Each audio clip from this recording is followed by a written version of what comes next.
The night settles softly over the sea, and the waves outside Alexandria move with a slow, steady rhythm, as if the whole coast is breathing in its sleep. Along the harbor, lanterns burn low on wooden masts and stone piers, their reflections trembling on the dark water. The city has not fallen silent, but its voice has softened. The busy shouts of merchants have faded into distant murmurs, footsteps are fewer, and the great streets are wrapped in a gentle hush. Far above the harbor, on a rise of stone and marble, stands the building that has drawn travelers from every direction of the known world. By day it is busy, full of sandals scraping over floors, of scholars arguing under colonnades, of couriers bringing wrapped bundles of papyrus from distant ships. But tonight, the library of Alexandria is quiet. Its tall columns cut dark shapes against the sky. Lamps glow at a few entrances, small golden marks in the greater darkness, like embers that refuse to die. We walk toward it slowly, taking our time, as if not to disturb the night. The path is paved with smooth stone worn faintly by countless feet. To our left, the city stretches in descending terraces, roofs and walls catching the faint silver of the stars. To our right, the sea breathes. Ahead, the library waits, patient as a mountain. As we approach the entrance, the scale of the place begins to reveal itself. The doors are tall, framed by carved scenes of ships, scrolls, and stars. At the base of each column stand stone lions, not roaring but resting, their heads bowed slightly as though in contemplation. The scent of oil from the lamps mingles with that of cool stone and a faint trace of papyrus drifting from within. We pause for a moment before the threshold. The air here feels different, thicker somehow, as if full of unsaid words. Above the doorway, an inscription in clear, careful letters declares that this is a house for the muses, a place where all knowledge is welcome. The letters catch the lamplight, glowing softly, then dim again. We step inside. The change is immediate. The sounds of the harbor and streets fall away, replaced by a deeper quiet. It is not empty silence, but a full one, dense, layered, like the quiet of a deep forest. Our footsteps echo gently on the marble floor, then fade. The air is cool and smells of papyrus, ink, and a hint of smoke from the lamps. Before us stretches the great entrance hall. Rows of pillars march into the distance, their tops disappearing into shadow. Between them, lamps hang at intervals, casting warm circles of light that overlap and dissolve. In each ring of light, dust motes drift slowly, turning lazily as they fall. They look like tiny, wandering stars. Along the sides of the hall, alcoves open into reading rooms. Some doors stand open, revealing wooden tables, benches, and high shelves lined with scrolls. Other rooms are closed, their doorways dark, holding secrets for another time. Even now, long after sunset, a few figures move quietly among the lamps, a scribe picking up a basket of scrolls, a tired scholar closing a text and rubbing his eyes, a keeper of the library adjusting the flame of a lamp so it does not smoke. We walk further in, our pace unhurried. Each step feels like it sinks a little into the past. Somewhere, far inside this building, someone coughs softly. Somewhere else, a scroll is unrolled, making a sound like cloth being smoothed. A reed pen scratches faintly in the distance, steady and patient. We turn down a side corridor where the ceiling lowers slightly and the light becomes more intimate. Here, the shelves are closer together. The scrolls are wrapped in cloth, labeled with neat tags. On a nearby table rests a shallow bowl filled with fine sand, used to dry ink. Next to it lies a bundle of reeds carefully cut at an angle, their tips dark with use. The workday is ending, but the tools have not yet been put away. On a bench beside the table, an old man is seated with his back against the wall, eyes closed. His hands are folded loosely over his lap, and a half-rolled scroll rests beside him as though he paused midway and simply drifted into a light sleep. His breathing is slow and even. The lamp near him burns low, its small flame curved to one side. The scene feels less like exhaustion and more like surrender, as if the library itself has wrapped him in its quiet and is keeping watch. We move on, careful not to disturb him.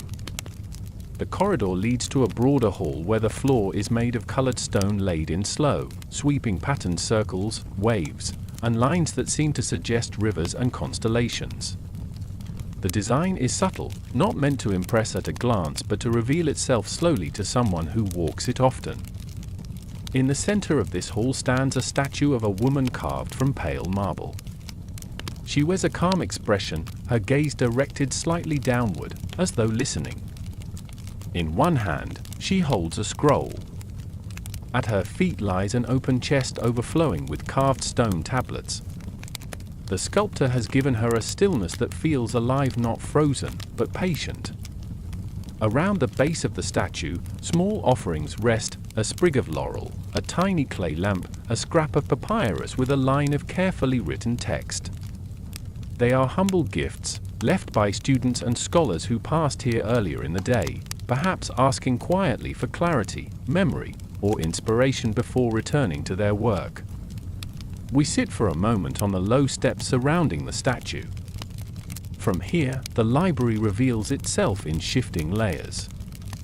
To one side, a staircase curves upward, its steps polished by use, leading to galleries and private study rooms. To another, an open doorway reveals a long room filled with tall shelves, their tops fading into dimness. The lamps there are spaced far apart, creating alternating bands of shadow and light, like the stripes of some great, sleeping creature.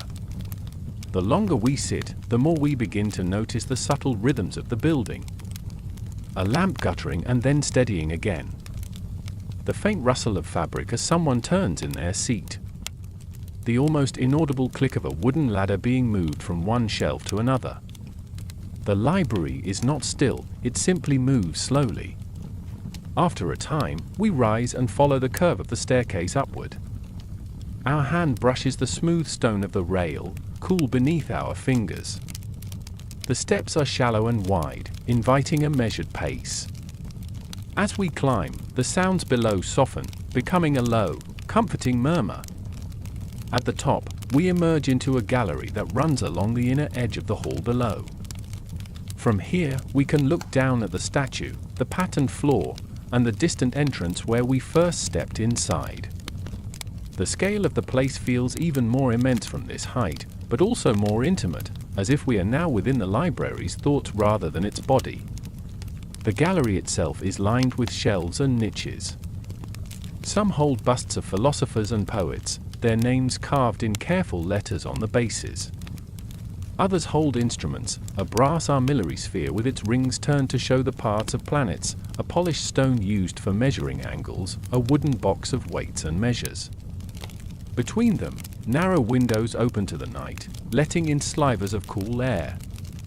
We stop beside one of these windows and look out. The city of Alexandria lies below us in layered shadows. A few torches burn along the main streets. The harbor lamps flicker along the water's edge. Above it all, the sky stretches wide and calm, scattered with stars. From this height, the sounds of the city are softened and blended into a single low tone, like the hum of a distant instrument. When we turn back to the shelves, a particular niche draws our attention. Inside it, protected by a carved wooden frame, rests a single scroll on a small stand. It is larger than most, bound with a strip of dark cloth. A lamp burns on either side of it, their flames carefully trimmed. This is a work of importance, though there is no plaque to explain why. We stand before it quietly, not touching, only observing. The linen wrapping is worn at the corners, suggesting that it has been handled many times but always with care. Scholars may have gathered here to read it aloud, or to argue gently over its meaning, or simply to sit in its presence, knowing that certain works do not need to be understood in a single glance. As we move on, the gallery becomes narrower and the lamps fewer. The shelves here hold texts brought from far regions, scrolls with unfamiliar scripts, ink made from different plants, papyrus of slightly different tone and texture.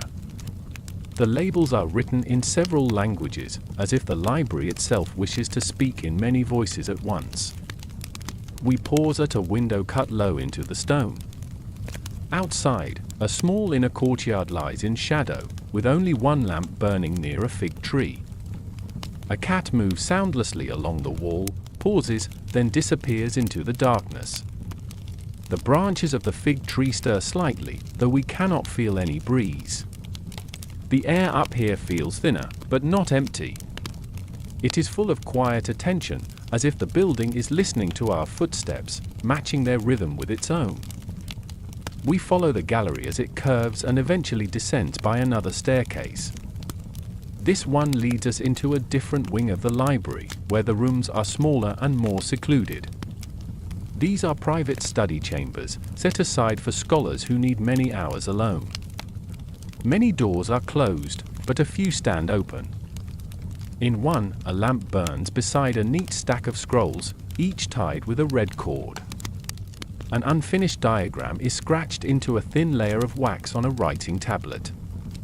A cloak hangs over the back of a chair. Its owner has stepped away, perhaps to walk, to think, or to rest their eyes. In another room, closer to the end of the corridor, the lamp has been extinguished. The outlines of shelves and a table are barely visible in the dark. Even so, the space does not feel abandoned, only sleeping, like a mind that has turned inward after a long day. At the end of the corridor, a single door stands half open. The room beyond is lit by one steady lamp set on a low stand. There is no table here, only cushions arranged in a circle on the floor. On the wall hangs a simple painting of a shoreline at dawn, the sun just beginning to rise over a calm sea. This is a room not for study, but for stillness. We step inside and sit on one of the cushions. The lamp's light is gentle and does not strain the eyes. There are no scrolls here, no instruments, no tools, only space, breath, and quiet. Those who work in the library may have used this room when their thoughts grew tangled, when the words on the papyrus would no longer settle into place. We close our eyes for a moment and listen. The faint hum of the building reaches us even here, the softest creak of wood, the distant shuffle of sandals, the slow exhale of the night wind through high windows. It is all so muted, so patient, that it feels less like noise and more like a lullaby. When we leave the quiet meditation room, the corridor outside feels somehow different, as if the soft stillness has followed us out and now coats the walls like a thin layer of mist. The lamp flame seems steadier, the floor cooler beneath our steps, and the air more patient. Even the distant sounds of the great library have hushed, as though the building understands that whoever emerges from this chamber should be met with gentleness. We walk slowly, allowing our steps to fall into the unhurried rhythm of the night. The corridor bends, its stone walls curving like the inside of a giant seashell. Before long, it opens into a broad hall illuminated by tall clay lamps arranged in a long line. Their flames rise straight and unwavering, casting warm amber reflections on the marble floor. At the center of the hall stands a long stone table. It is covered with scrolls unrolled to various lengths, weighed down by polished stones. These are reference scrolls, works consulted daily by scholars in need of quick facts, historical names, or lines of poetry that were half remembered. Unlike the rare works that rest in protected alcoves, these scrolls are the library's living hands, constantly touched, borrowed, and returned. We approach one at random. Its papyrus is smooth but bears the faint marks of repeated rolling and unrolling. The ink forms delicate characters in deep black strokes. It is a list of constellations, each with a brief description, a star count, and a small symbol indicating the season when it appears brightest in the sky. The handwriting is so steady that it looks almost printed, yet the slight variations reveal the presence of a dedicated scribe behind every line. Another scroll beside it contains short poems written in alternating voices. The lamplight dances gently over its surface, making the words flicker as though whispering aloud. One poem speaks of the sea embracing the shore. Another tells of a wandering musician whose melodies could calm storms. These poems likely offered moments of rest to scholars who paused between longer studies. We continue onward, moving deeper into the hall. At the far end, a tall doorway leads into the chamber of maps. As soon as we cross the threshold, the room opens wide around us, its walls lined with shelves holding rolled maps marked with red and blue cords. Lamps are brighter here, positioned high on the walls to illuminate the vast wooden tables below. Each table holds a map in progress, pinned at the corners with small carved weights. Some maps are nearly complete, while others consist only of drawn coastlines awaiting detail. Scholars of geography worked here by day, and though the room is empty now, their presence lingers in the faint smell of ink and the soft crackle of drying parchment. We walk between the tables, pausing to admire a map showing the coast of North Africa, each inlet and sandbank rendered with loving accuracy. Another depicts islands far out at sea, surrounded by notes written in small, precise letters. A third is covered with faint pencil marks outlining mountain ranges and rivers waiting to be inked. A gentle draft stirs the maps, lifting their edges. The sound is quiet but distinct paper whispering to the night. Above us, a narrow window reveals a strip of dark sky. A single star shines through, reflecting softly on the polished metal tools lying neatly beside an unfinished map. We leave the chamber of maps and follow a staircase that curves downward into a quieter, darker region of the library. The steps are narrower here, worn in the center from centuries of use. Lamps are spaced farther apart. The shadows between them stretch longer, creating pockets of darkness that feel deep but not unfriendly. At the base of the staircase, we find ourselves in a vaulted room known as the Chamber of Origins. It is older than the rest of the library, its stone columns thicker, its floor uneven in places. This chamber was built when the library was still young, when the first scrolls began to arrive from across the Mediterranean. Many of the earliest works once rested here. Now, the shelves hold clay tablets, fragments of pottery scratched with early symbols, and pieces of stone engraved with messages from civilizations that have long since faded. The air is cooler here, with a slight scent of dust and earth. A single lamp burns in the center of the room, placed on a low stone pedestal. We walk slowly between the shelves. Some tablets are smooth and rectangular, others irregularly shaped. Their markings vary from neat lines to scattered impressions that resemble footprints. Scholars believe some of these were made not as formal writings but as everyday records: a shepherd counting flocks, a merchant tracking goods, a parent teaching a child the shapes of letters. Though many symbols remain undeciphered, standing among them evokes a deep quiet. These are the first steps of human memory made solid, the earliest attempts to capture a thought so it would not vanish like breath in cool air. At one shelf, we find a tablet broken cleanly in half, the two pieces placed side by side. The text is partially missing, but the surviving lines describe a ritual honoring the cycles of the moon. The carved strokes are simple but confident. A small tag beside it reads, "Unknown origin," believed to predate major settlements. We linger there, imagining the hands that carved these lines, the community that gathered to watch the moon rise, the quiet reverence that accompanied their ceremonies. Even though their world is gone, the echo of their lives remains, held gently within the stone. We leave the Chamber of Origins through a narrow archway leading into a dim, spiraling corridor. The walls here are unadorned. The floor is cool and smooth. The silence deepens the further we walk, and our footsteps feel softer, as though the stones themselves absorb the sound.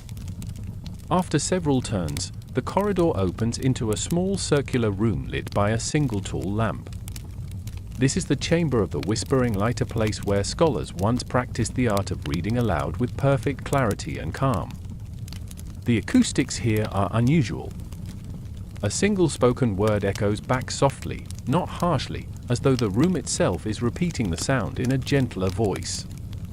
Even breathing carries lightly around the curved walls.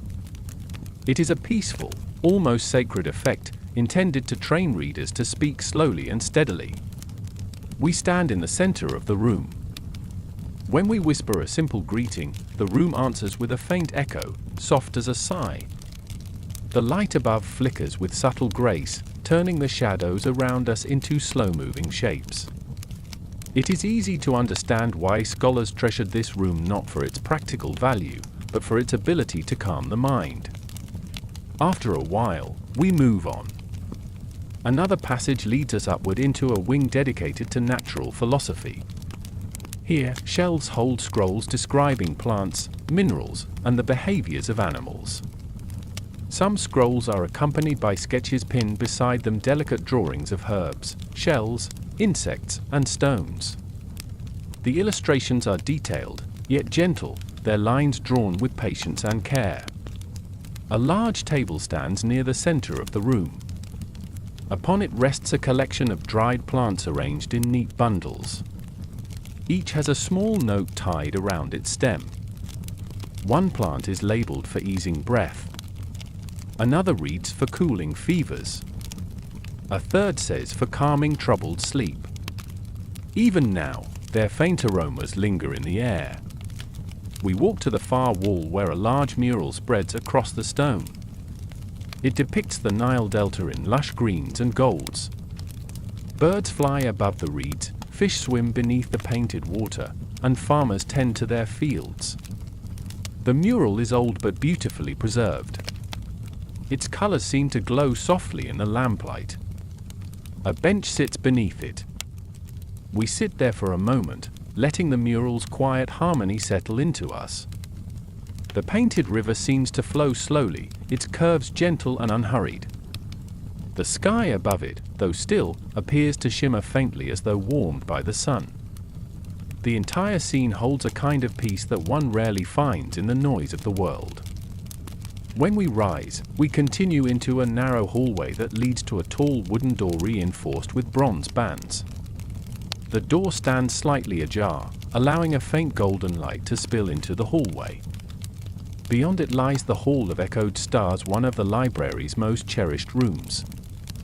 We step inside and immediately feel the change in atmosphere. The room is circular, and its domed ceiling is painted with an intricate map of the night sky. The stars are rendered in silver leaf that catches the light and glimmers softly. Constellations swirl overhead, forming shapes of animals, gods, and mythic heroes. Along the walls, shelves hold scrolls dedicated exclusively to astronomy. Some are ancient, written before the library was built. Others are newer, the ink dark and clear. A large bronze astrolabe rests on a central pedestal, its rings turned toward a specific constellation. The air in this room feels cooler and somehow lighter, as if the ceiling has opened to the real night sky. A few small lamps burn at the edges of the room, deliberately placed so their light does not overwhelm the painted stars. We sit on a cushioned bench near the center. Above us, the stars shimmer faintly, and the curved room seems to cradle the quiet like a bowl. Scholars once came here not just to study the heavens but to reflect on their place within them. Even now, sitting in the low light, we feel a quiet or a sense of being small, yet connected to something vast and ancient. After a long, slow breath, we rise again and return to the passage. The library seems deeper now, as though the night has folded itself around us like a soft cloak. We wander through another corridor lined with small alcoves. In each alcove sits a single scroll placed on a wooden stand. These are personal works, journals, reflections, letters written by scholars who spent their lives in the library. Some contain thoughts on research. Others tell of dreams, fears, or moments of joy. Many are unsigned. We pause before one alcove where a scroll lies partially unrolled. The writing is small and delicate, describing the author's first day in the library many years ago. They wrote of feeling overwhelmed by the size of the place, of doubting whether they belonged among the great thinkers whose works filled the shelves. Then, in the final lines, they wrote, "Today I realized that I do not need to understand everything. I need only to begin." The words linger in the quiet air. We continue walking, guided by the soft glow of lamps.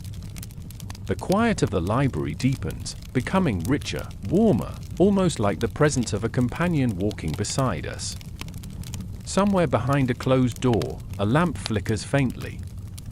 Somewhere above, a wooden beam creaks softly as the building settles.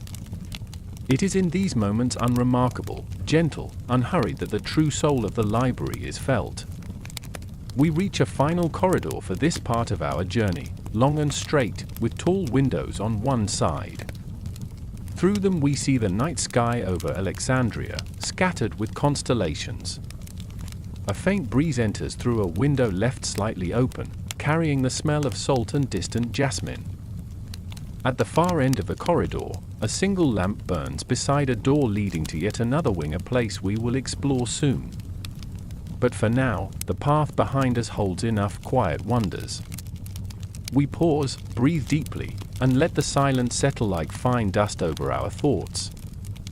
We remain for a moment at the far end of the corridor, letting the cool night air that drifts through the tall windows wash gently over us. It carries with it the faint scent of the sea, and something floral, perhaps jasmine, perhaps a desert blossom carried from far inland by wandering winds. The flame of the single lamp near the doorway bends slightly each time the breeze moves, then straightens again, as though breathing quietly. At last, we step forward. The door before us is carved with a pattern of reeds and flowing water. Its surface is smooth, polished by countless hands over the years. When we push it open, the hinges do not creak. They move with the quiet confidence of a structure well cared for, a place tended with devotion. Beyond the door lies a narrow antechamber lit by a single hanging lamp. The walls are lined with clay pots and woven baskets, each containing rolled scraps of papyrus, fragments too fragile or incomplete to shelve but too valuable to discard. These remnants are kept here until a skilled scribe can restore them, piece by careful piece. Some fragments contain a single word. Others, a few scattered lines. Even in their brokenness, they are honored. We pass through the antechamber and step into a long room divided by tall partitions of carved cedarwood. Each partition forms a private study cell. Lamps burn low in many of them, casting small ovals of golden light onto the tables inside. This section of the library is known as the Cloister of Inquiry, a place where scholars worked in solitude, away from the vibrant exchanges of the main halls. Here, questions were shaped slowly, and answers arrived not in flashes of brilliance but in long, quiet hours of contemplation. We walk between the partitions, our footsteps soft on the smooth floor. In one cell, a young scholar leans over a scroll, his posture relaxed but attentive. His lips move silently as he traces a line of text with his finger. A cup of water sits beside him, half full, its surface unbroken. He does not notice us. He is somewhere else, entirely lost in the world within the scroll. In another cell, an elderly woman sleeps with her head resting on her arm, the lamp beside her burning low. A sheet of papyrus lies before her, covered in half-finished diagrams. The ink has dried mid-stroke. Her breath is deep and steady, the breath of someone who has spent many long hours thinking and has finally surrendered to rest. We pass without disturbing her, moving deeper into the cloister. The air here is warmer, filled with the faint smell of oil, ink, and worn leather. The study cells create a rhythm of alternating shadows and lamplight, like the slow beating of a heart. It is easy to imagine spending entire days here, lost in thought, reading until the lines blur and the world narrows to the steady sound of your own breathing.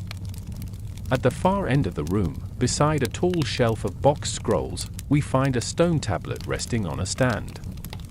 Unlike the papyrus scrolls, this tablet is carved with deep, deliberate lines.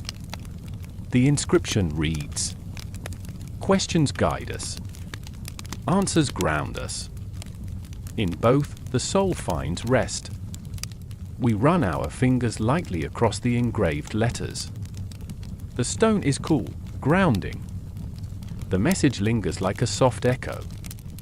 We leave the cloister of inquiry and step into a small hallway that slopes gently downward. The lamps here burn in recessed alcoves carved into the walls, their light steady and warm. The floor is made of polished limestone that reflects the glow in soft, diffused patterns. At the bottom of the slope, another doorway opens into a space much larger than the one before. This is the Hall of Harmonies.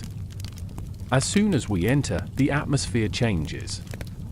The air is cooler, the light softer, and something faint, almost imperceptible, lingers in the background. A vibration. A resonance. As though the room hums with a sound just below the threshold of hearing. The Hall of Harmonies was created for scholars of music and mathematical proportion. Its walls are curved and carved with subtle grooves that alter the movement of sound. Even a whispered word travels along the room in the gentlest way, folding over itself like a feather drifting in water. We stand near the center and listen. The space is beautiful in its restraint. In one corner, on a low stone platform, lies a collection of early instruments, wooden flutes of varying lengths, a lyre with soft golden strings, small drums made from stretched animal skin, and a tall, narrow harp carved with patterns of vines and stars. Each instrument is placed with care, as though waiting for the next hands that will coax them into sound. Hanging on the wall behind them is a parchment diagram illustrating the mathematical ratios that produce harmonious notes. Circles, lines, and numbers reveal the hidden structure beneath music. To the scholars of Alexandria, harmony was more than a pleasing sound, it was evidence of order in the universe. We sit on one of the cushions placed along the wall. The silence here is deep, but never heavy. It carries a softness that feels like the pause between two notes of a lullaby. After a while, we rise again and leave the Hall of Harmonies. The next corridor is narrow and lined with tall windows covered by thin linen curtains. The curtains billow gently with each movement of the night breeze, casting shifting shadows on the floor. Dim lamps hang from hooks carved into the stone walls, their flames steady but small. This walkway leads to one of the library's most secluded spaces, an area reserved for scholars whose studies demanded complete concentration. The Chamber of Silent Geometry. We enter quietly. The room is square, its floor made of smooth red and black tiles arranged in clean geometric patterns. Long wooden tables fill the space, and atop them lie various mathematical instruments, compasses, straightedges, weights, abacuses, and wax tablets filled with faint lines.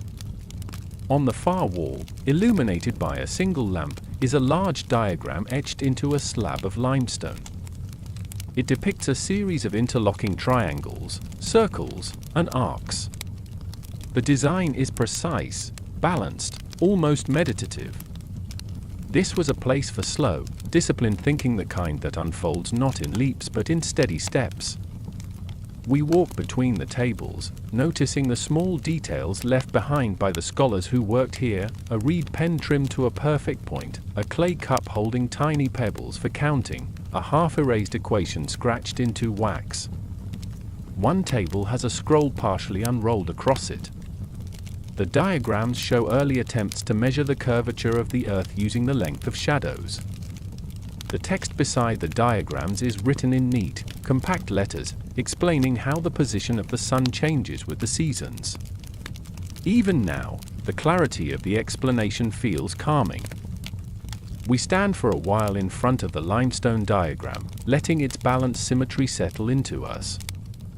When we leave the room, our footsteps echo softly along the corridor. The library seems to respond in kind, its silence growing deeper, more resonant. We continue into an older wing of the building. The walls here are thicker, the floor more uneven. Lamps are fewer, and the shadows stretch longer across the stone. Yet the stillness feels safe, like walking through the quiet memories of a place that has lived many lifetimes. We eventually reach a wooden door carved with a circle of stars. Behind it lies the astronomer's loft. We enter slowly, and a wide, open space unfolds before us. The ceiling is high and sloped, supported by beams of dark cedar. Several skylights pierce the roof, allowing the real night sky to shine through. A single lamp burns near a work table, its flame reflecting off a polished metal surface. The loft is filled with instruments used to study the heavens, tall wooden stands holding spherical models of the Earth and Moon, bronze armillary spheres, large parchment star charts pinned to the walls, and a device resembling a great wooden wheel used for tracking planetary motion.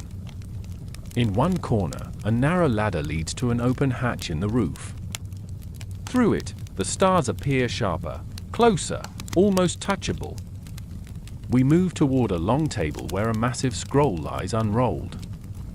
It displays an early map of the constellations, the stars rendered as tiny points of silver ink. Some are connected with thin lines to form mythic animals, others are left unconnected, forming clusters that glow faintly in the lamplight. Beside the scroll is a note written in careful script. Measure not only where the stars are, but where they lead the mind. We read the words slowly, letting their meaning settle into the room's quiet. The astronomer's loft feels like a sanctuary within a sanctuary, a place where the boundary between earth and sky grows thin. We sit on a small wooden stool placed beneath one of the skylights. Above us, the stars appear unmoving, timeless, their cold light softened by distance. The silence here is not empty, it is spacious, open, like the sky itself. After a time, we descend the staircase and re-enter the deeper halls of the library. A new corridor extends before us, lit by low lamps that cast warm halos on the stone floor. Along the walls, shallow niches hold small clay figurines representing deities, muses, and symbols of wisdom. Their shadows stretch long behind them, giving the impression of quiet guardians watching over the night. At the end of the corridor lies a wide arch leading into the Garden of Still Waters. We step outside, and though still enclosed within the library complex, the sky above is open and the air is fresh. A stone path winds through a courtyard filled with shallow pools. The water is still, perfectly reflecting the lamps arranged around the edges. Small lotus blossoms float on the surface, their petals gently illuminated. A few crickets chirp somewhere in the shadows, their quiet rhythm blending seamlessly into the peace of the night. We walk slowly along the path, watching the reflections shift with each step. The scent of damp stone and water plants fills the air. A breeze brushes lightly across the courtyard, causing small ripples to form on the nearest pool. The ripples expand outward, bending the reflection of a lamp into a shimmering line. In the center of the garden stands a tall stone pillar carved with flowing patterns. At its base sits a bronze bowl filled with cool water. Scholars once touched the water before beginning their studies here, as a symbolic gesture of clarity. We dip our fingers lightly into the bowl. The water is cold, refreshing. Droplets fall back into the bowl with soft, musical taps. Beyond the pillar, a small pavilion stands beneath a canopy of fig trees. Wooden benches line the interior, facing outward toward the pools. This was a place for quiet reading, for reflection, for letting the mind settle after hours spent among calculations, histories, and debates. We take a seat inside the pavilion. The fig leaves rustle faintly above us, stirred by a gentle breeze. The night feels deeper here, layered with shadows and soft reflections. Somewhere across the courtyard, a lamp flickers, then steadies again. The library surrounds us like a quiet world unto itself. After a long moment of rest, we stand and slowly make our way back toward the main building. The stone beneath our feet is cool, and the pools beside us mirror the night like sheets of dark glass. We re-enter the library through a side doorway that leads into a long, high-ceilinged hall filled with shelves. Lamps burn at regular intervals, casting overlapping circles of light across the floor. The hall feels older than many of the rooms we have visited, as though it has carried centuries with quiet strength. Toward the center of the hall sits a circle of low chairs arranged around a stone platform. This is where scholars once gathered to share discoveries, read aloud from their works, or ask questions they could not yet answer. Even in silence, the space holds a gentle expectancy. We step closer to the platform. Carved into its surface are the faint outlines of symbols representing knowledge, inquiry, and wonder. The carvings are worn almost smooth, but their presence can still be felt beneath the fingertips. We pause there, letting the quiet settle around us like a soft curtain. Soon, we will walk further into the depths of Alexandria's silent sanctuary. But for now, this moment of stillness is enough. We remain for a quiet moment beside the stone platform, feeling the deep stillness that holds the hall in its gentle grip. The lamps flicker faintly, their golden light stretching across the floor in long, soft lines. The silence here has a different quality, less like the absence of sound and more like the presence of something calm, ancient, and watchful. At last, we turn away and walk slowly along the central aisle of the hall. The shelves on either side rise high, filled with scrolls wrapped neatly in linen bands. Their ends are marked with symbols and colors indicating subject matter: blue for history, green for natural studies, red for mathematics, gold for poetry, and deep brown for philosophy. Even without reading the labels, one can sense the careful organization beneath the vast collection. The lamps cast overlapping halos of warm light onto the stone floor, making the path ahead shimmer softly. As we move, the faint scent of papyrus grows stronger, mingling with the earthy fragrance of the cedarwood shelves. The air feels dry but soothing, like the pages of an old book left open under the sun. Near the far end of the hall, we reach a wooden door partially concealed by a tall curtain. The curtain is embroidered with swirling patterns of vines and stars, its deep red fabric moving slightly with the faint airflow. We draw it aside and push gently on the door. It opens into a small antechamber lit by only one lamp. Its flame burns low, casting a concentrated pool of light onto a carved wooden table. On the table rests a single scroll tied with a braided cord. Beside it lies a clay cup filled with water that has long since evaporated, leaving only a faint ring of mineral residue. This room feels like a boundary, a threshold leading from one kind of silence into another, deeper one. Ahead, another door waits. We step toward it and open it slowly. Beyond lies the Chamber of Forgotten Lines, a room dedicated to fragments of texts whose complete versions no longer exist. The chamber is circular, with tall shelves lining the walls. Each shelf holds tiny clay boxes, each box containing a snippet of a scroll, sometimes a single sentence, sometimes a phrase, sometimes only a handful of letters. The lamps here are dimmer than usual, deliberately so. Their light does not overwhelm the delicate fragments. Instead, it washes gently across the shelves, leaving more shadow than illumination. We walk toward one of the clay boxes and open it carefully. Inside lies a sliver of papyrus no longer than a finger. The ink has faded, but faint strokes remain. The fragment contains only a few words. The stars waited. There is no context, no name, no story, only a whisper carried across centuries. And yet the fragment feels strangely complete, as though it holds a secret in its unfinished form.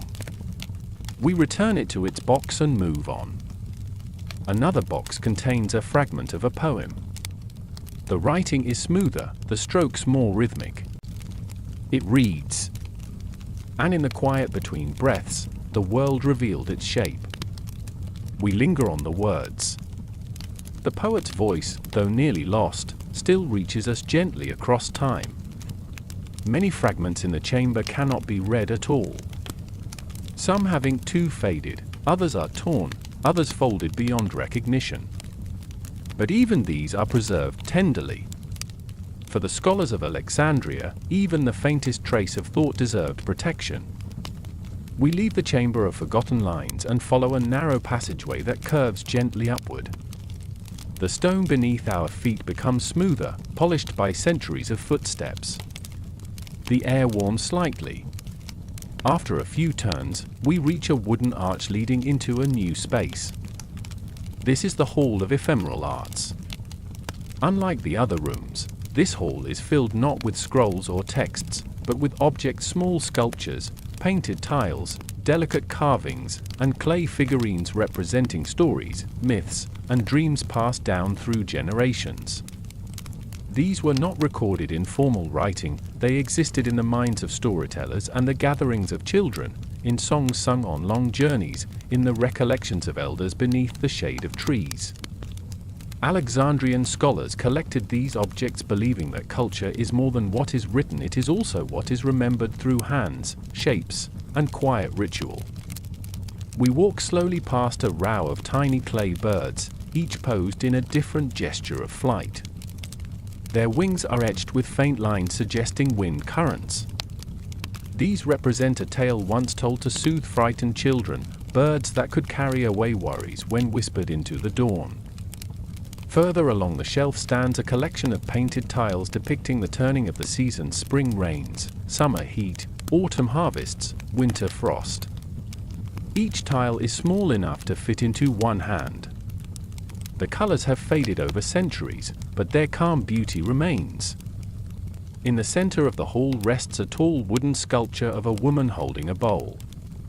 The bowl contains nothing, yet its emptiness feels intentional, as though inviting each visitor to imagine their own offering.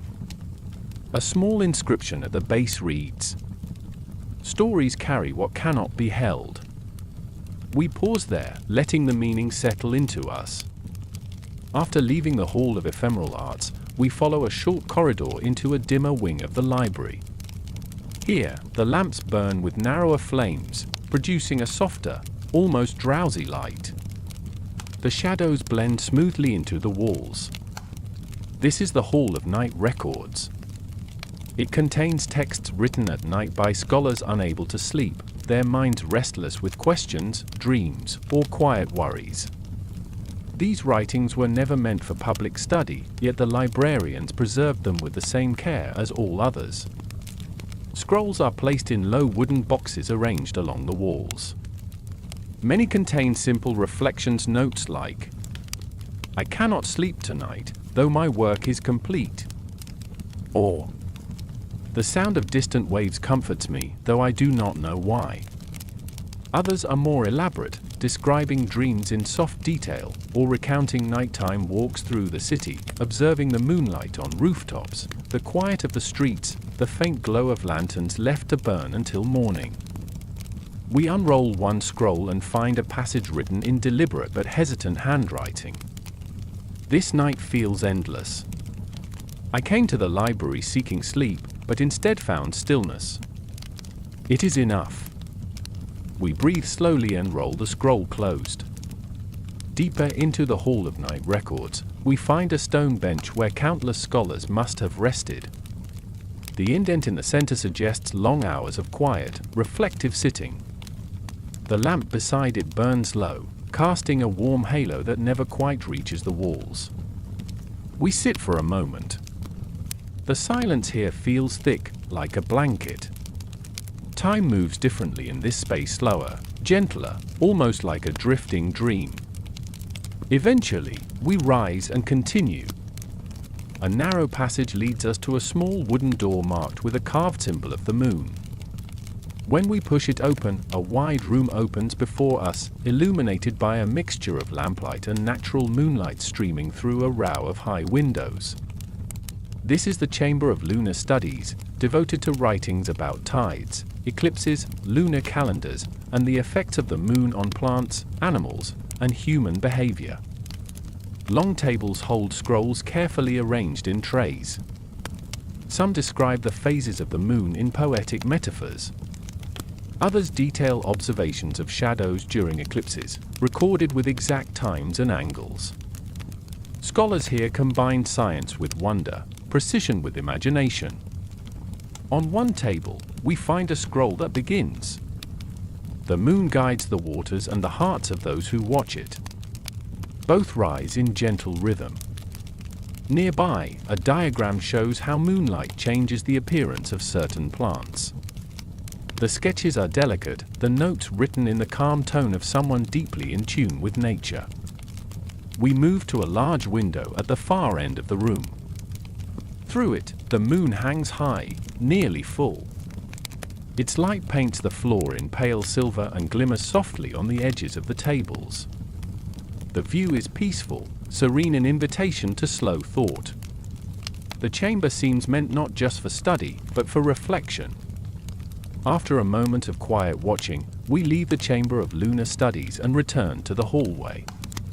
The next door leads us into the Hall of Gentle Machines, a room dedicated to the earliest mechanical devices: water clocks, simple levers, balance scales, and models of gears carved from wood. The air smells faintly of cedar and oil. One table holds a small water clock whose steady dripping once marked the passage of time in the quietest hours. Another displays a set of carved wooden gears connected in a simple chain. When we gently turn the first gear, the others follow in a slow, meditative rotation. The motion creates a soft clicking sound, calm, repetitive, soothing. A small note beside the model reads, "In movement, find stillness." We watch the gears move until they slow to a stop. Near the back of the room stands a tall bronze device shaped like a twisted spiral. Scholars believed it modeled the patterns of certain ocean currents. A thin rod runs through its center, weighted at the bottom. When touched lightly, the device sways in a slow, spiraling motion that continues long after the initial push.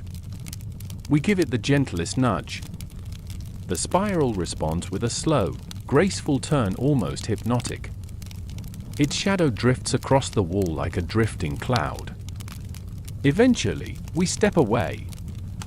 A side door leads from the Hall of Gentle Machines into the passage of soft footsteps, a hallway so quiet that even breathing seems loud. The walls narrow slightly, and the lamps are placed farther apart, creating small islands of warm light separated by deep shadow. Our steps fall gently, barely audible. At the end of the passage, a stone arch opens into a grand space. The observatory court. This open courtyard sits at the highest point of the library. Above us, the sky is wide and clear, filled with stars. The constellations shine brightly, undisturbed by city lights. Stone benches curve around the perimeter, and in the center stands a raised platform with carved markers aligned to certain stars. Scholars once gathered here to track celestial movements, record nighttime observations, or simply sit in quiet or beneath the sky. A soft breeze moves through the courtyard, rustling the leaves of a solitary olive tree planted near the far wall. Its branches sway gently, casting slow-moving shadows across the stone ground. We walk to the center of the platform and look upward. The sky seems impossibly vast. The stars glow with a calm steadiness. Their light feels old, patient, arriving after traveling across unimaginable distances, yet falling on us with the softness of a sigh. We breathe deeply. The courtyard is silent but never empty. It holds the quiet conversations of ancient astronomers. It holds the steady rhythm of the world turning. It holds the timeless serenity of a sky that has watched over Alexandria for centuries. After some time, we step down from the platform and return toward the archway. The path deeper into the library awaits. And the night around us grows softer still. We pass once more beneath the stone arch of the observatory court, leaving the open sky behind us. As we step into the covered hallway, the night sounds soften again, the rustling leaves, the faint hiss of distant waves, the whisper of wind over stone. The library's interior quiet closes gently around us like a cloak being drawn back over the shoulders. The corridor slopes downward, its floor made of smooth limestone that reflects the lamplight in soft, muted tones. Shadows gather in the corners, but they feel harmless, familiar, like the deep folds of a well-worn robe. Our footsteps echo faintly and then fade, swallowed by the building's patient stillness. After a short walk, we arrive at a wide, decorated doorway flanked by 2 stone pillars. Carved into the pillars are swirling lines that resemble flowing water, spinning into spirals and gentle waves. Above the doorway, an inscription reads, "Where waters speak, the mind grows quiet." We step through. Inside lies the Hall of Waterways. It is long and low, with the ceiling supported by sturdy columns whose bases are surrounded by shallow channels of water. The channels are carved into the stone floor, guiding thin streams that curve through the hall in looping patterns, crossing and recrossing like meandering rivers seen from far above. The water moves slowly, almost lazily, making only the softest of sounds. Lamps are placed high along the walls, their flames reflected in the water below. The reflections wobble slightly, stretching and contracting as the currents flow beneath them. The stone itself gleams faintly, as though polished not by hands but by time. We walk along a narrow stone walkway that follows the curve of a channel. The sound of trickling water keeps pace with us, steady, repetitive, soothing. It is like walking beside a dream of a river, one that exists only to calm thought. At the center of the hall stands a broad, circular basin. The water within it is perfectly still, forming a mirror that captures the lamps, the columns, even a faint hint of our own shadowed faces. The surface is so calm that it seems almost solid. A small ladle carved from polished wood rests beside the basin, its handle worn smooth where countless hands have lifted it over the years. Scholars once paused here, it is said, to wash their hands or touch their forehead with a few drops before returning to their work, an old ritual to loosen the mind from tangled thoughts.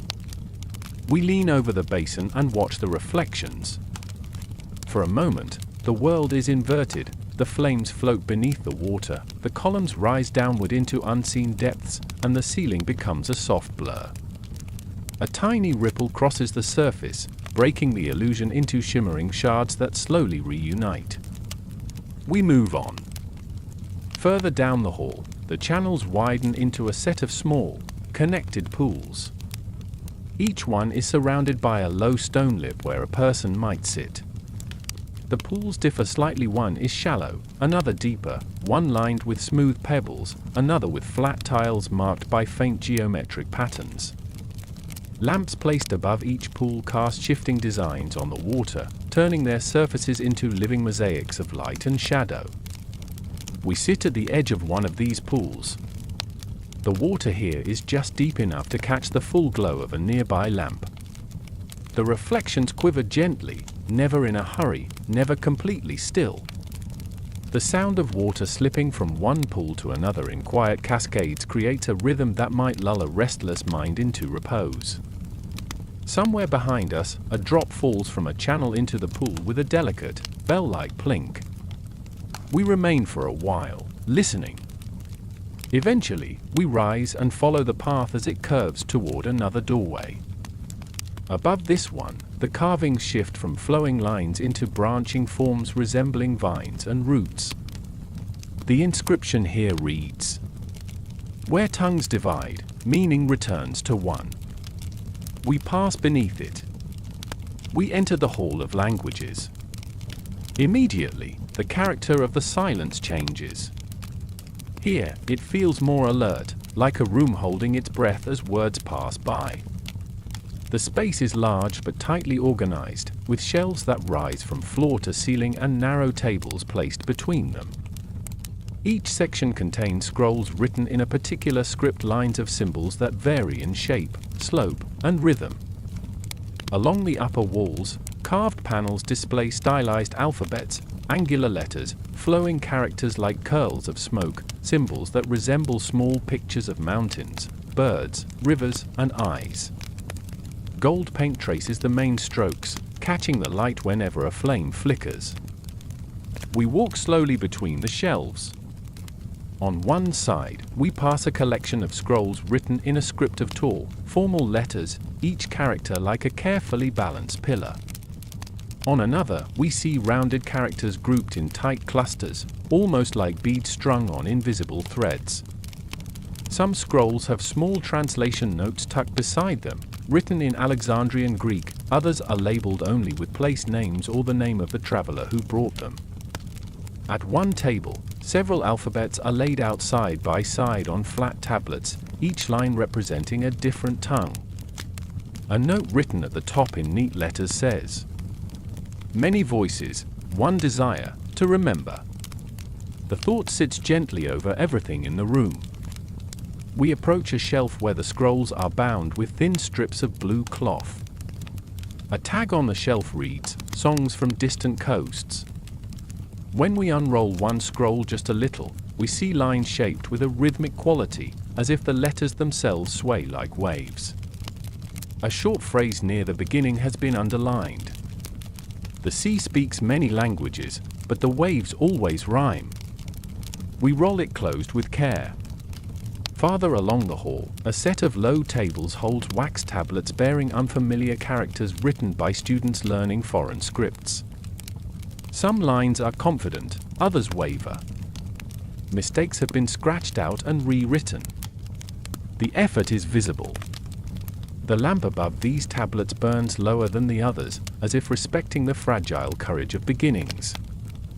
On the far wall hangs a large chart connecting several writing systems through lines and arrows, suggesting which scripts grew from others. It is less a strict tree and more a web interconnected, complex, full of crossings and loops. The scholars who made it did not pretend that history was tidy. We study it for a while, tracing the lines with our eyes. Then we move on. At the back of the Hall of Languages, a small door leads into a quieter chamber known as the scribe's alcove. This is where translations were made, where texts from far lands were carefully copied, compared, and re-expressed in new voices. A long table runs through the center of the room, lined with narrow stools. 2 lamps burn at each end, their flames steady and disciplined. On the table rest paired scrolls, each open to roughly the same point, one in an older tongue, the other in a more familiar script. Notes in the margins link the two, explaining choices, doubts, and alternate interpretations. We lean over one such pair. The older scroll speaks of a river that remembers the steps of the mountains. The Alexandrian translation renders it as a river that carries roots of the hills. In the margin, a translator has written, not exact but perhaps faithful to the feeling. We smile, silently. Translation, like memory, is always a negotiation between what is precise and what is true in the heart. We leave the scribe's alcove and return to the main hall. The scent of ink and parchment lingers around us even as we move away, fading slowly into the cooler, more neutral air of the passing corridor. Ahead, the lamps grow sparser. The corridor narrows, then widens unexpectedly into a circular space. We have reached the chamber of memory stones. The walls here are lined not with shelves but with tall slabs of stone, each carved with short inscriptions. Some carry names and dates, others offer a few lines of reflection, a thought, a lesson, a hope, a regret. These inscriptions were not intended as monuments in the grand sense. They were simple, quiet requests to be remembered. At the center of the room, a ring of round, flat stones is set into the floor. Each one bears a symbol etched in shallow relief: an open hand, an eye, a small flame, a leaf, a spiral. No key is provided, their meanings are left for each viewer to interpret. We walk slowly along the wall, reading a few inscriptions chosen at random. One reads, "I came seeking answers. I leave with better questions.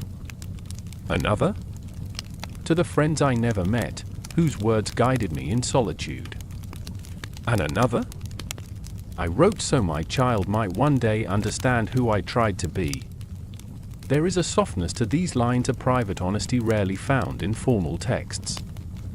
The library, it seems, did not only preserve the works of famous thinkers, but also the quiet voices of those who simply wished to leave a small trace of themselves. We sit on the low stone ledge running along the wall. The lamp in the center of the chamber burns with a deep, steady glow, casting gentle shadows behind each carved inscription. The silence feels compassionate, like the stillness in a room where someone has just finished speaking from the heart. After a time, we stand and continue. A narrow passage leads out from the chamber of memory stones into one of the oldest corridors we have seen. The ceiling here is lower, the stones darker. At intervals, narrow slit windows open to the outside, letting in small beams of cool night air. The glow of the lamps mixes with faint silver from the moon. The corridor eventually bends and opens into the hall of ancestral stories. Unlike the formal history stored elsewhere, this hall is devoted to family tales, local legends, and small narratives passed down within households rather than kingdoms. Here, the shelves hold scrolls written in more personal voices, some shaky, some sure, some clearly dictated to a scribe by someone who did not write themselves. We take down one scroll at random. It tells the story of a fisherman who believed the stars were distant fires lit by the spirits of those who had gone before him. Each night, before casting his nets, he greeted them quietly, asking for safe passage. The tale says that when he grew old and no longer had strength to fish, he still walked to the shore in the evening to say hello to the lights above. The style is simple. The details are small. Yet the effect is gentle and real. Another scroll describes a mother who told her child that each book in the library was like another heartbeat in the chest of the world. When you listen to them, she said, you learn that you are not alone in your wandering. We replace the scroll carefully. At the far end of the hall stands a wooden box with no lock. Inside it, visitors were once invited to place short notes, memories they did not want to lose, or stories they were not sure how to tell in full. Some of these scraps have been pinned to a nearby board by the librarians, forming a patchwork of anonymous voices. I am afraid of forgetting my father's laugh. I saw the sea for the first time yesterday.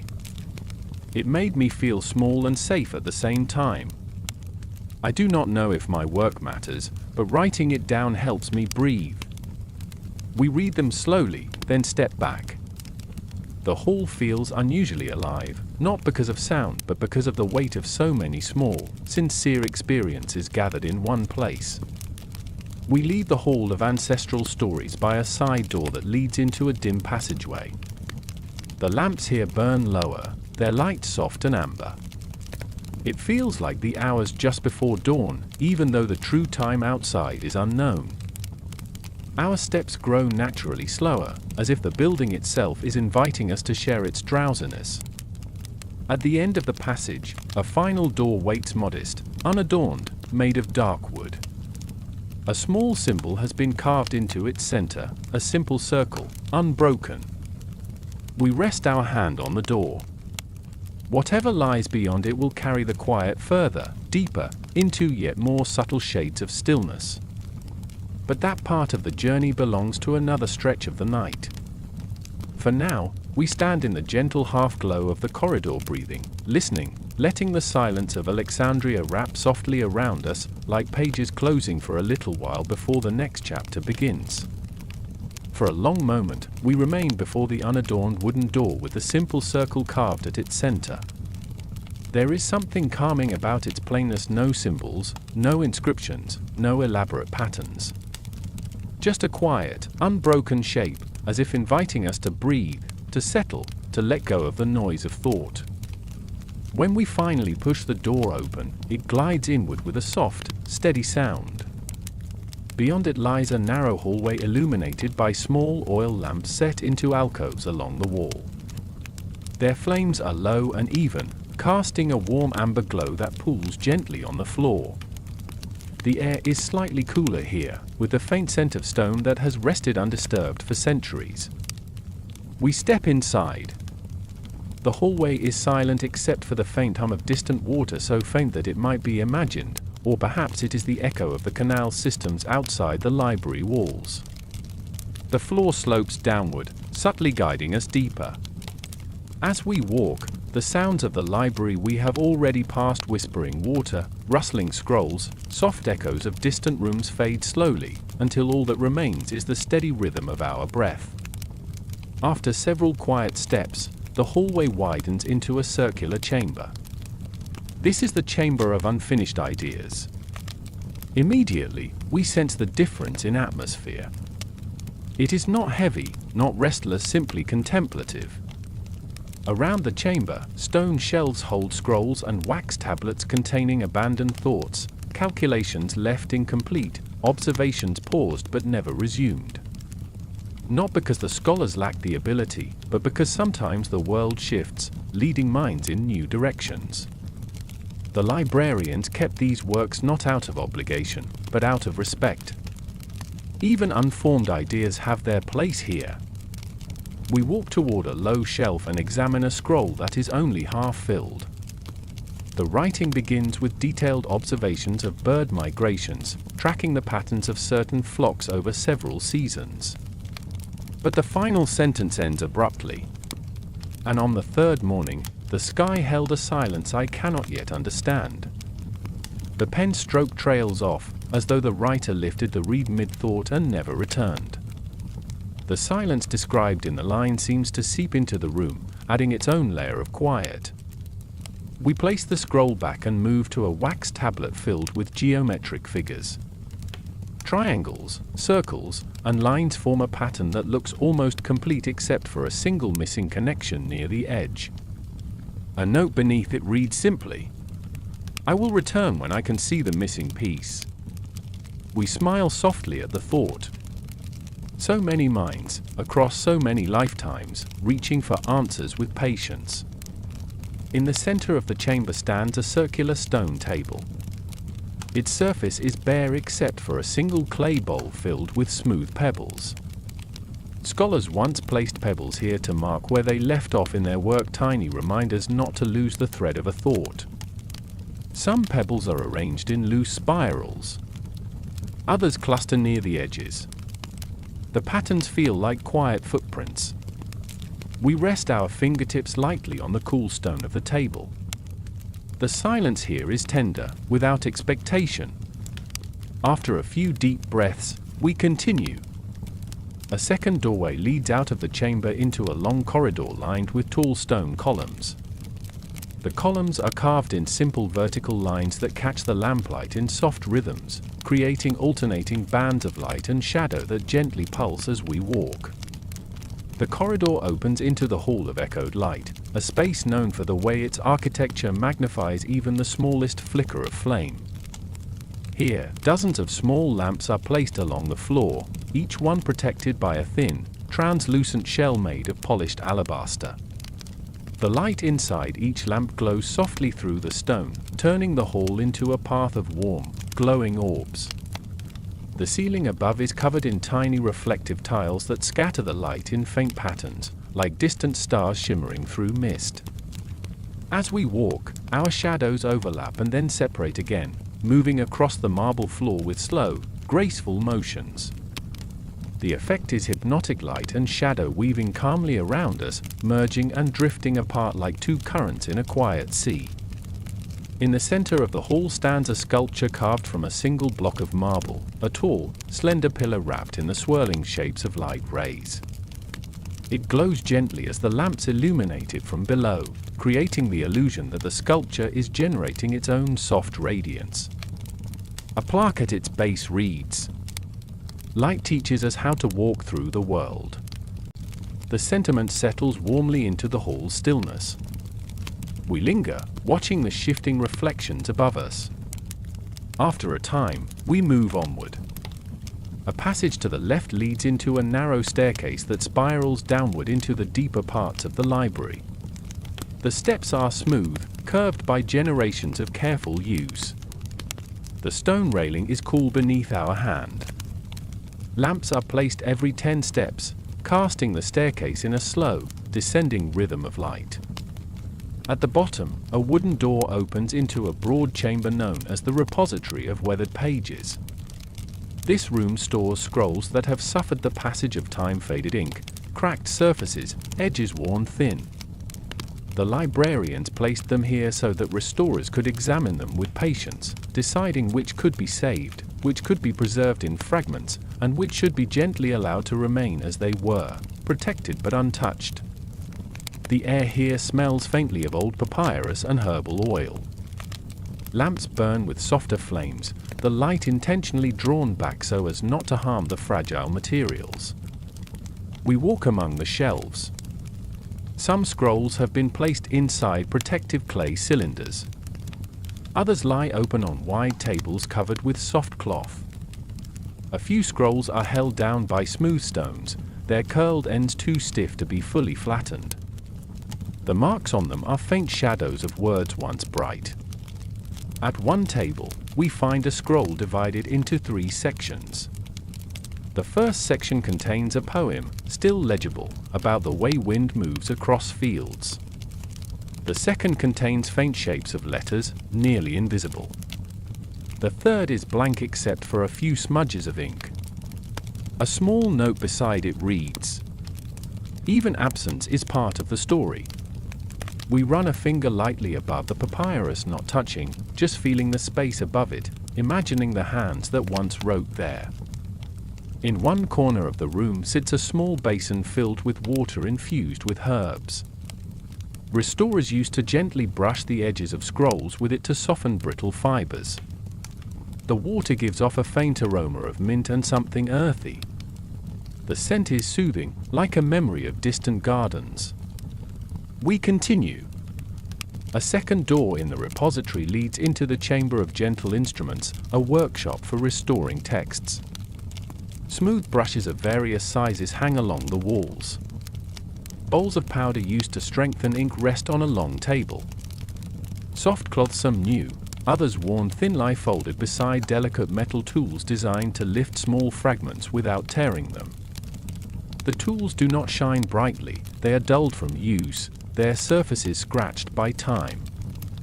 Yet they carry a quiet dignity, as though they have witnessed countless acts of careful preservation. We observe a half-restored scroll lying on the central table, weighed at its edges by small stones. The ink has been carefully darkened, the torn sections gently stitched with thin thread. It is not perfect, but it is whole enough for its voice to rise again. A note beside the scroll reads, "Patience is the shape of care." The line resonates deeply within the chamber. After a quiet look around, we move on through another passage. This leads us into the Hall of Soft Murmurs, a long, narrow room where scholars once gathered to read aloud in calming tones. The acoustics are such that voices do not echo sharply, instead, they drift gently along the walls, blending with the low rustle of turning pages. At intervals along the hall are small reading platforms, raised wooden circles where one might stand to read a passage. Each platform is positioned beneath a suspended clay disc that softens sound, filtering it into a warm, velvety murmur.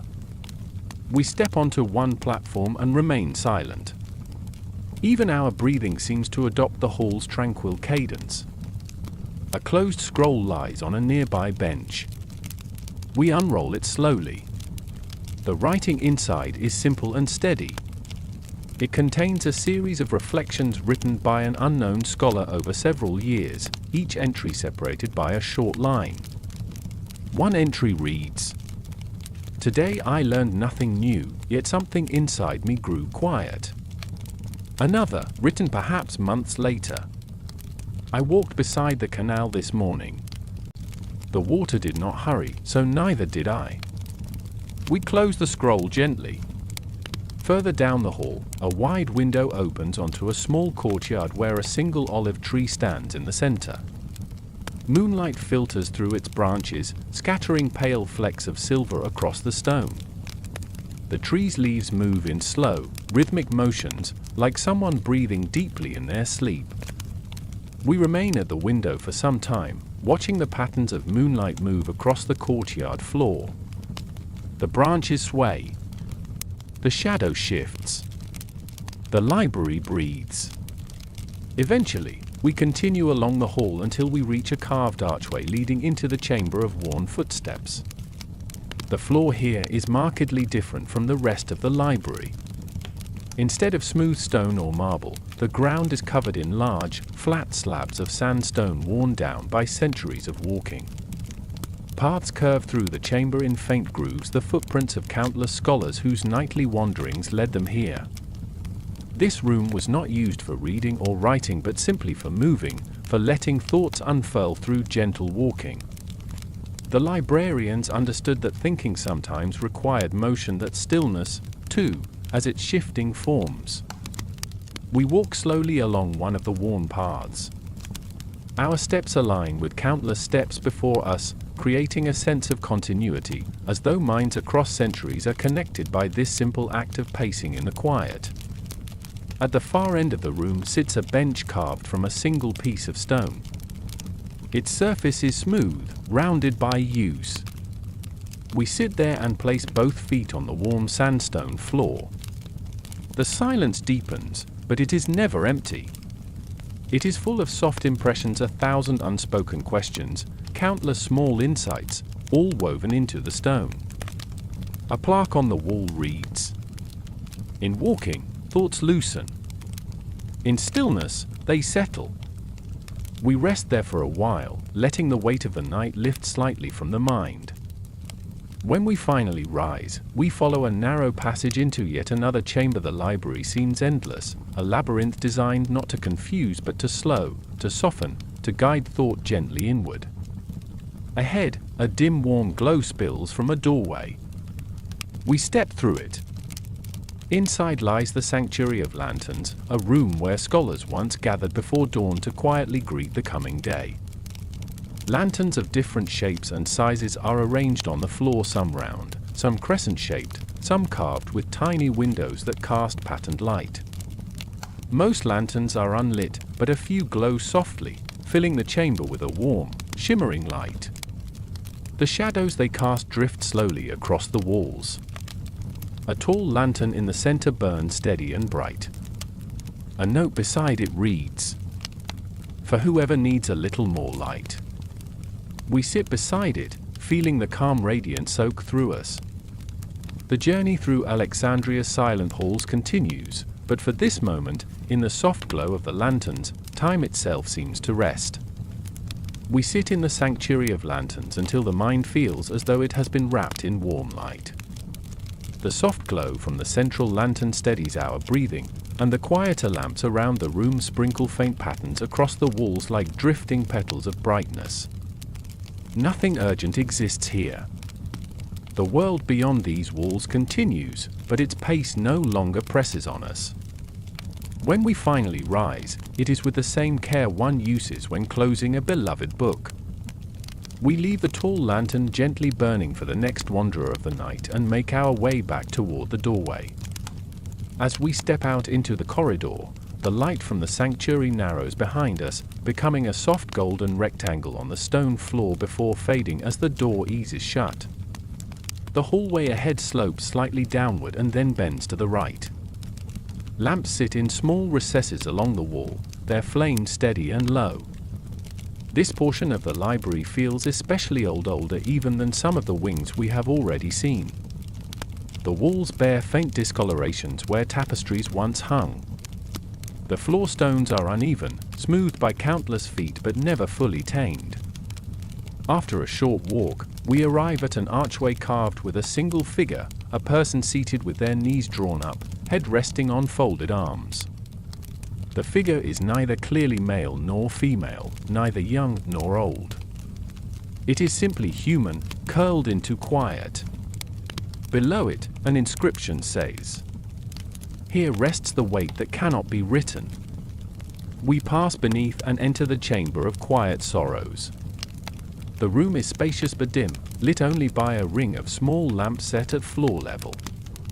Their flames are tiny, yet together they create a gentle circle of light in the center of the chamber. Cushions and low benches line the walls. There are no shelves here, no scrolls, no instruments, only space and stillness.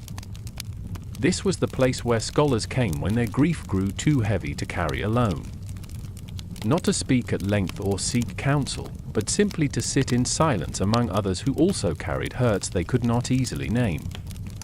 Even now, when the room is empty, its air feels heavier, layered with the unspoken sorrows of those who sat here through the years, those who lost parents, children, friends, mentors, or homes. Those who feared the loss of the library itself. Those who were simply tired. We walk slowly around the room, feeling the ground underfoot offer a gentle, steady support. The lamps at the center burn with a kind of tenderness, neither bright nor weak. Their small, unwavering flames seem to say, you are allowed to feel what you feel, and still be held by the quiet. On one wall, a simple plaque bears a short inscription. Thought and sorrow drink from the same well. Rest, and let the water settle. We sit on one of the cushions, hands resting loosely on our knees. No words are needed. The library does not ask us to understand everything at once. It does not demand a lesson from every ache. It simply offers a place where the ache can exist without being interrupted. For several breaths, we do nothing but sit. When we stand again, something in the chest feels less tangled, even if only slightly. The path continues. We leave the chamber of quiet sorrows and follow a narrow passage that leads to a stairwell curling gently upward. The steps widen as we climb, and the air grows incrementally warmer. The faint scent of smoke and something sweet, perhaps beeswax, begins to drift toward us. At the top of the stairs, a broad door stands open. Beyond it glows a soft orange light. We step into the hall of living flame. Here, fire itself is the subject of study, not in its violent forms, but in its gentler moods, the way small flames move, the patterns of smoke, the behavior of embers as they fade. The room is long, with sturdy stone floors and high ceilings stained faintly from past experiments. Along the center run a series of raised stone platforms, each holding a carefully tended fire of a different kind. On one platform, several oil lamps burn with tall, steady flames. On another, a shallow bronze bowl holds a bed of glowing coals that pulse softly from orange to red and back again. Further along, a small brazier holds a flame fed by slender pieces of aromatic wood, sending up thin ribbons of fragrant smoke that twist and curl before disappearing into the air. Scholars once observed these flames for hours, noting how they responded to drafts, to fuel, to touch, to time. To them, fire was a teacher of impermanence, of energy, of transformation. We walk slowly past each platform. At the bed of coals, the glow is especially calming. The heat is gentle at this distance, a soft warmth on the skin. The coals brighten and dim in a slow, rhythmic breathing. Watching them, it is easy to feel one's own thoughts doing the same, glowing, softening, glowing again. A wooden bench stands nearby. We sit and watch the coals for a while, allowing their patient light to fill the quiet. On the wall opposite, a long strip of parchment is pinned beneath glass. It contains observations written by a nameless scholar. The smallest flame holds the same nature as the largest fire. Only its reach differs. Study the small, and you will understand the great. We read the line twice, then let it fade into the background, joining the quiet wisdom that now seems woven into the very stones. When we stand, we continue to the far end of the hall, where a single, tall candle stands alone on a small pedestal. Its flame is thin but unwavering. Beside it, on the wall, is a short inscription. Guard the little light. Nothing more.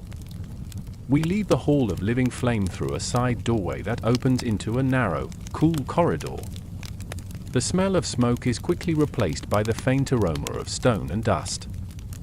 We follow the corridor as it turns, then turns again, until it opens into the scriptor's walk. This long passage connects several wings of the library and was once used by scribes carrying baskets of scrolls from one hall to another.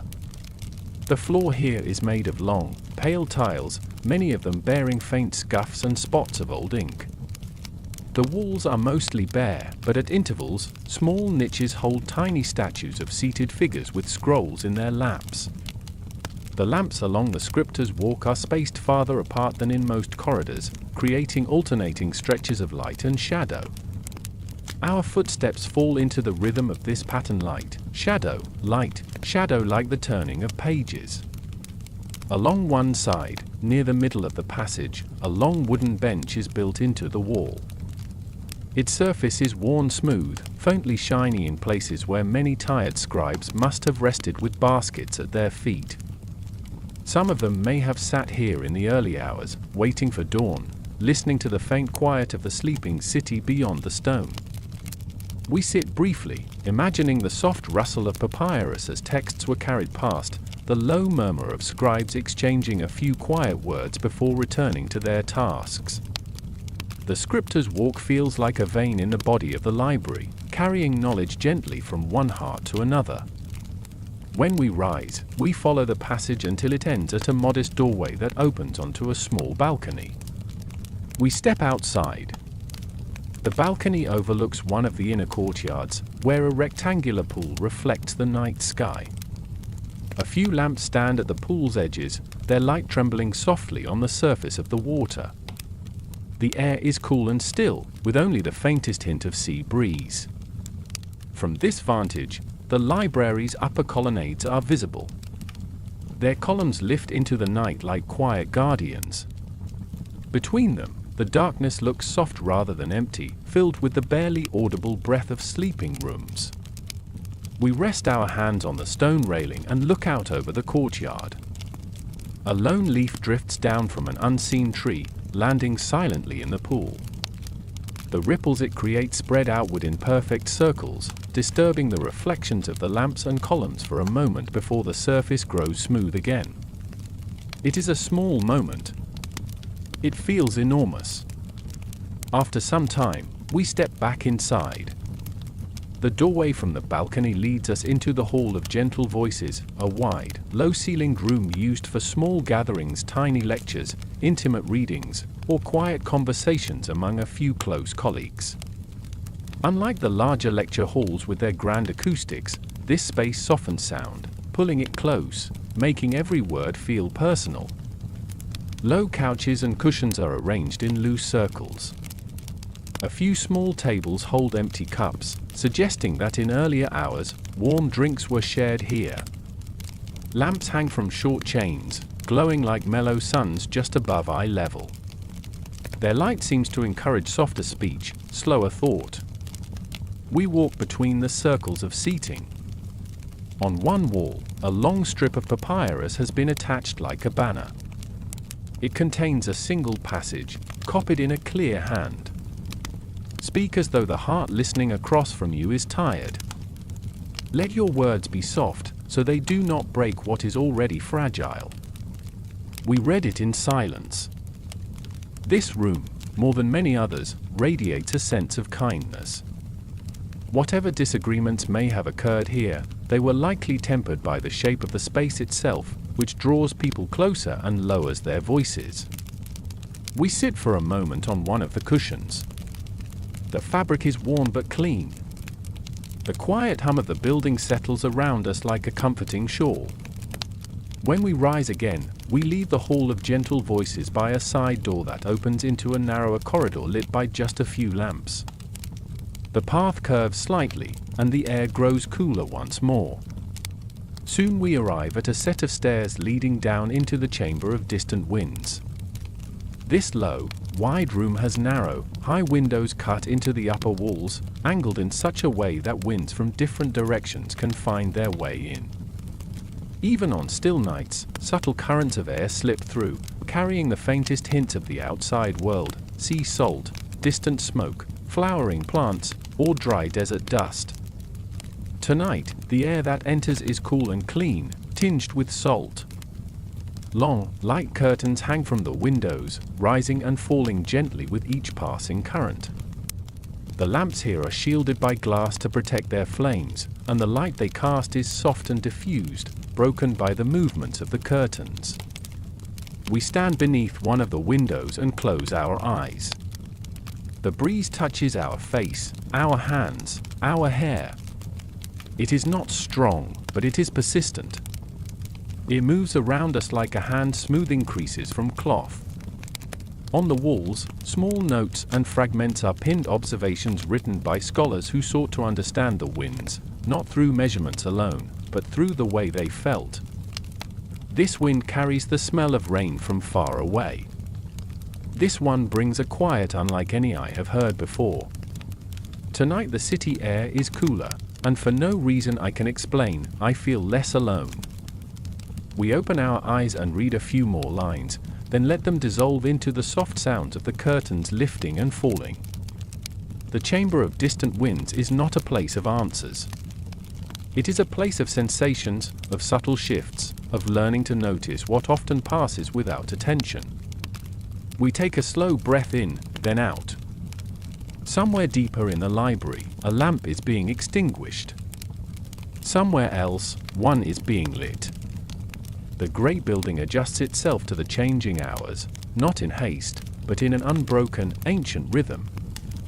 Our path through its silent heart is not yet finished.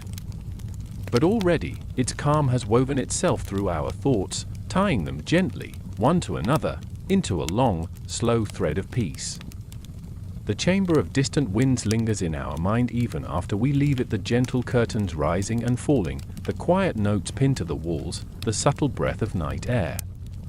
As we step back into the corridor, the breeze follows us for a few steps before fading, swallowed by the stillness of the deeper halls. The lamps here burn low, their flames stretching thin and tall in the cool air. We continue down a long, dim passage. The floor gently slopes upward, leading us into a quieter, older wing of the library. The walls are unadorned, but their smooth surfaces glow faintly with the reflected light of the lamps like calm water catching fragments of moonlight. Our steps echo softly, distant and warm. After a while, the passage widens into a broad archway carved with flowing lines resembling smoke rising from a censer. Beneath the arch, an inscription reads, "In stillness, thought unfurls." We pass under it and enter the hall of contemplative smoke. This chamber is large and rounded, its ceiling high and subtly domed. Along the walls, shallow alcoves hold small clay bowls, each containing curled remnants of incense long burned away. From time to time, scholars would light fragrances chosen to soothe or steady the mind, cedar for grounding, sage for clarity, myrrh for gentle melancholy, lavender for quiet. The aromas have faded with centuries, but a faint sweetness still clings to the air, woven into the stone itself. The center of the hall holds a low, circular platform covered with soft sand. Patterns have been drawn across its surface, curving lines, loops, spirals, and gentle ridges. These marks were made by past visitors tracing shapes with wooden sticks or their fingertips. Some lines are deep and purposeful, others faint, like the softest breath skimming the surface. We kneel beside the sand and touch it lightly. It is cool, smooth, and fine. When we draw a slow line with one finger, the sand shifts quietly, leaving behind a gentle mark. The action is simple, calming like exhaling something heavy. A few cushions lie around the platform. We sit on one, letting the silence wash over us. Somewhere far away, a lamp crackles softly, its flame adjusting itself. Nothing else moves. Even the air here feels still, steady, as though this room exists slightly outside the flow of normal time. We stay until we feel ourselves soften again, then rise and depart. A narrow doorway on the far side of the hall leads into a descending corridor. The stone here grows rougher, the lamps fewer. It feels like stepping deeper into the earth, though the air remains cool and fresh. Our footsteps sound more solid now, absorbed by the walls. Eventually, we reach a tall wooden door reinforced with bronze. Its surface is carved with ancient script older than the library itself. The symbols curl and twist, more pictorial than written, each one carrying layers of meaning no longer fully understood. Yet the door radiates a quiet welcome.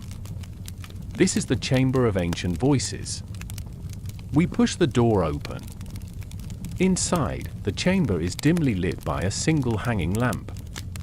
The walls are lined with tall wooden shelves filled not with scrolls but with tablet stone, clay, and wood-bearing texts preserved from long before the great library was built. Some tablets are cracked, others smoothed with age, some etched deeply with still sharp lines. Every piece has been touched by centuries. We walk to the nearest shelf and examine a clay tablet pressed with ancient marks.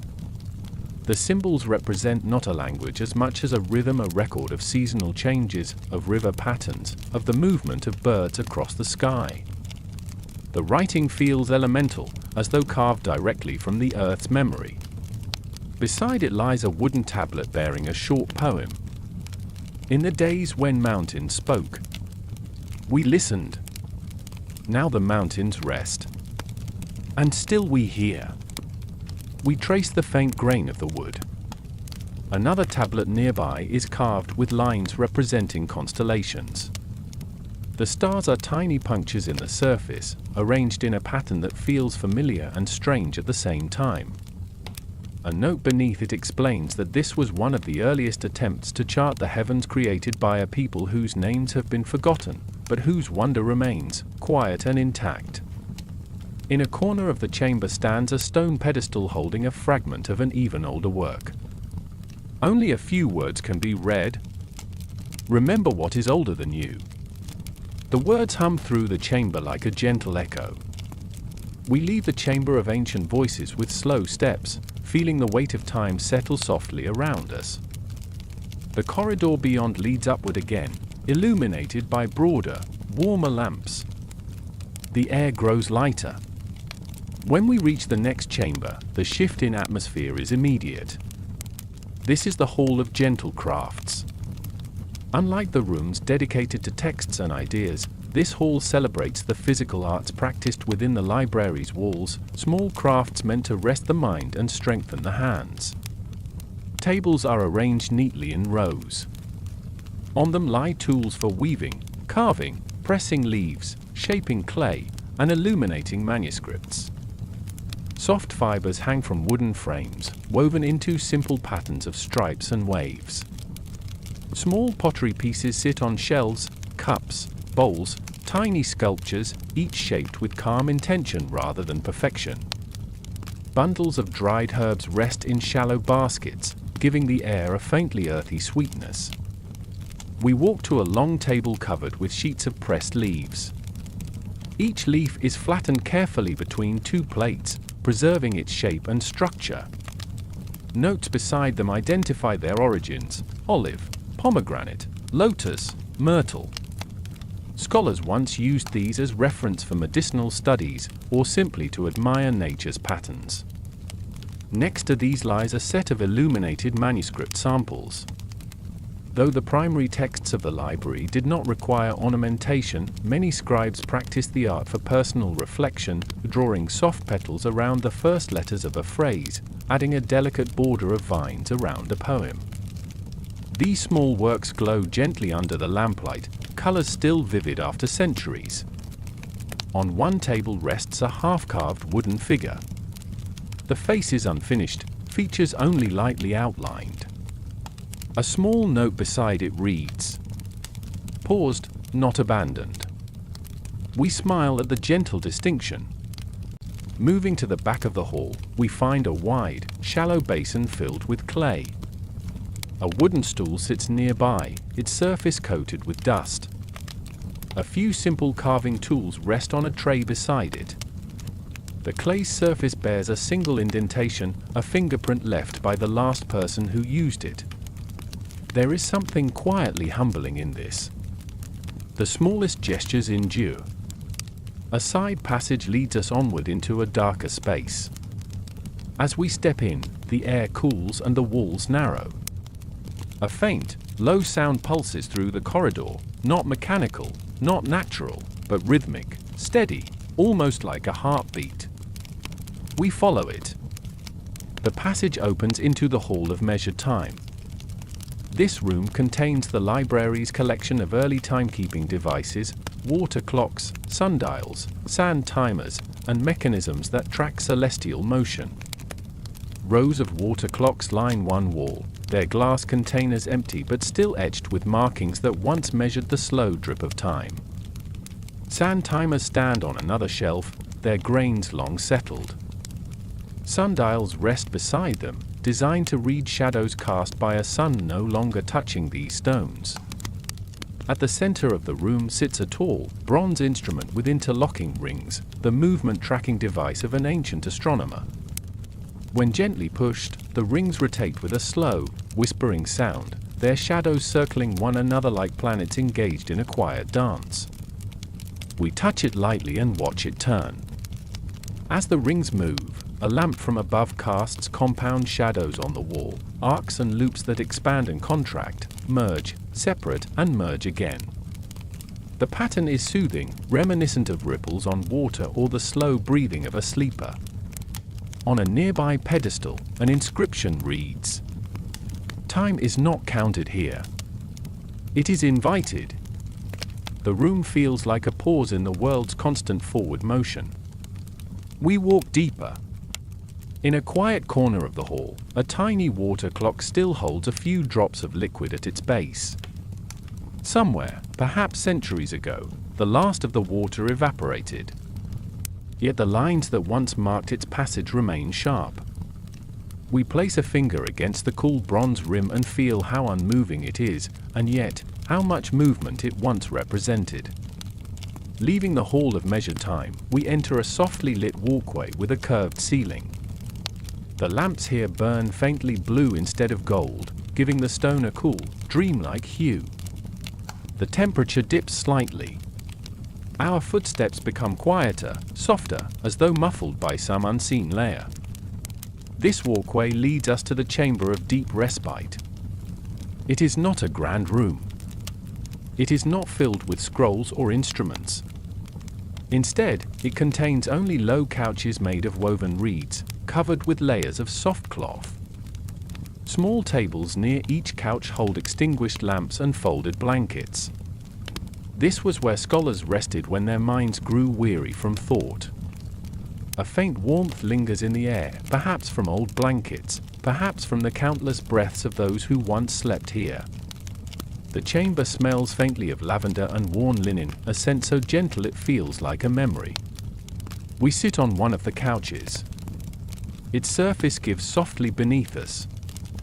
The quiet here is enveloping, deep but never heavy, soothing without urging sleep. It is the kind of quiet one finds after long study, when the mind has emptied just enough to breathe freely again. Above us, the ceiling curves like the inside of a shell. Thin lines of painted waves ripple softly along it. When the lamps flicker, the waves seem to move in slow, rhythmic patterns, echoing the calm of distant shores. We lie back for a few breaths, feeling the cool air drift across our face. Nothing demands our attention. Nothing asks for effort. This room exists solely so the mind can soften without pressure. Eventually, we rise again. As we exit the chamber of deep respite, the quiet clings to us like a gentle cloak. We carry it with us down a short corridor until we reach a modest doorway framed by two columns painted a faded shade of blue. We step through. Ahead lies another part of the night, another layer of Alexandria's vast and silent memory. And somewhere deeper still, the soft heart of the library waits, patient as ever, ready for the next quiet footstep. The air grows quieter as we step beyond the threshold. The corridor narrows again, but not in a way that feels confining. Instead, it is as though the library itself is guiding us inward, inviting us deeper into a place few ever reached. The lamps here burn with smaller flames, each one encased in a bronze lattice that softens the light into gentle ripples along the walls. We walk slowly. The floor beneath us changes from smooth marble to cool limestone, faintly textured by centuries of touch. Our footsteps make almost no sound now. The silence feels different, thicker, older, as though it has settled here over millennia like dust that no breeze has disturbed. Ahead, an inscription emerges on the archway above the next chamber. The lettering is simple, carved with patient strokes. Where memory sleeps deepest. We pause, then step inside. The chamber beyond is round and dim, its ceiling low compared to the grand halls above. The walls are carved directly from pale stone, unadorned except for long, horizontal grooves that hold wooden beams. Resting upon these beams are cases, rectangular, sealed, made from cedar darkened with age. Each case bears a small, faded mark along its surface, a symbol or number worn so faintly that most are unreadable. This is the vault of forgotten catalogues. Unlike the main collections of the library, these scrolls were not meant for daily study. They were indexes, guides to works that once existed, references to topics now lost, hints of texts that perished long ago. Even the librarians admitted that many scrolls listed here might never again be found. Yet they preserved the catalogues themselves, understanding that memory even of what is gone carries value. We approach one of the cedar cases. Its lid is cracked slightly open. Inside lies a thin scroll, brittle with age. The ink has faded to the softest grey. We lift it gently, supporting it with both hands. The writing is sparse, only a few words per line. It appears to be a list of titles, each entry followed by a symbol indicating the section where it once belonged. On the healing songs of river dwellers. A chronicle of wandering stars. Reflections from the garden of northern winds. A study of shadows and their behaviors. Most of the listed works no longer survive. We place the scroll back into its case with care. The room breathes a long, slow silence. The scent of cedar is faint but comforting, mingling with the cool air. It feels like a place where thoughts settle into their simplest forms, where the noise of the outer world dissolves completely. We move onward. A narrow doorway leads out of the vault, descending by way of stone steps carved into the floor itself. The descent is gentle, almost imperceptible at first, but soon the air grows cooler and the walls shift to a darker shade of stone. The lamps here hang lower, suspended by simple iron hooks, their flames flickering as though sensing our movement. After several steps, the corridor widens again. We enter the hall of unfinished works. This room is larger, its ceiling rising into a soft curve. Long tables stretch from one end to the other, each covered with scroll fragments, pieces too incomplete to categorize fully, yet preserved for the wisdom they still carried. Some fragments contain only a sentence or two, others a few paragraphs, still others mere lines of poetry or diagrams without context. We approach a table illuminated by a single lamp. A scroll fragment lies open. And when the sun dipped beyond the line of dunes, the travelers felt the wind shift. It carried with it a voice softer than breath, guiding them. The rest is missing. Beside it lies another piece. For in quiet reflection, the mind finds pathways unseen by hurried eyes. Again, incomplete.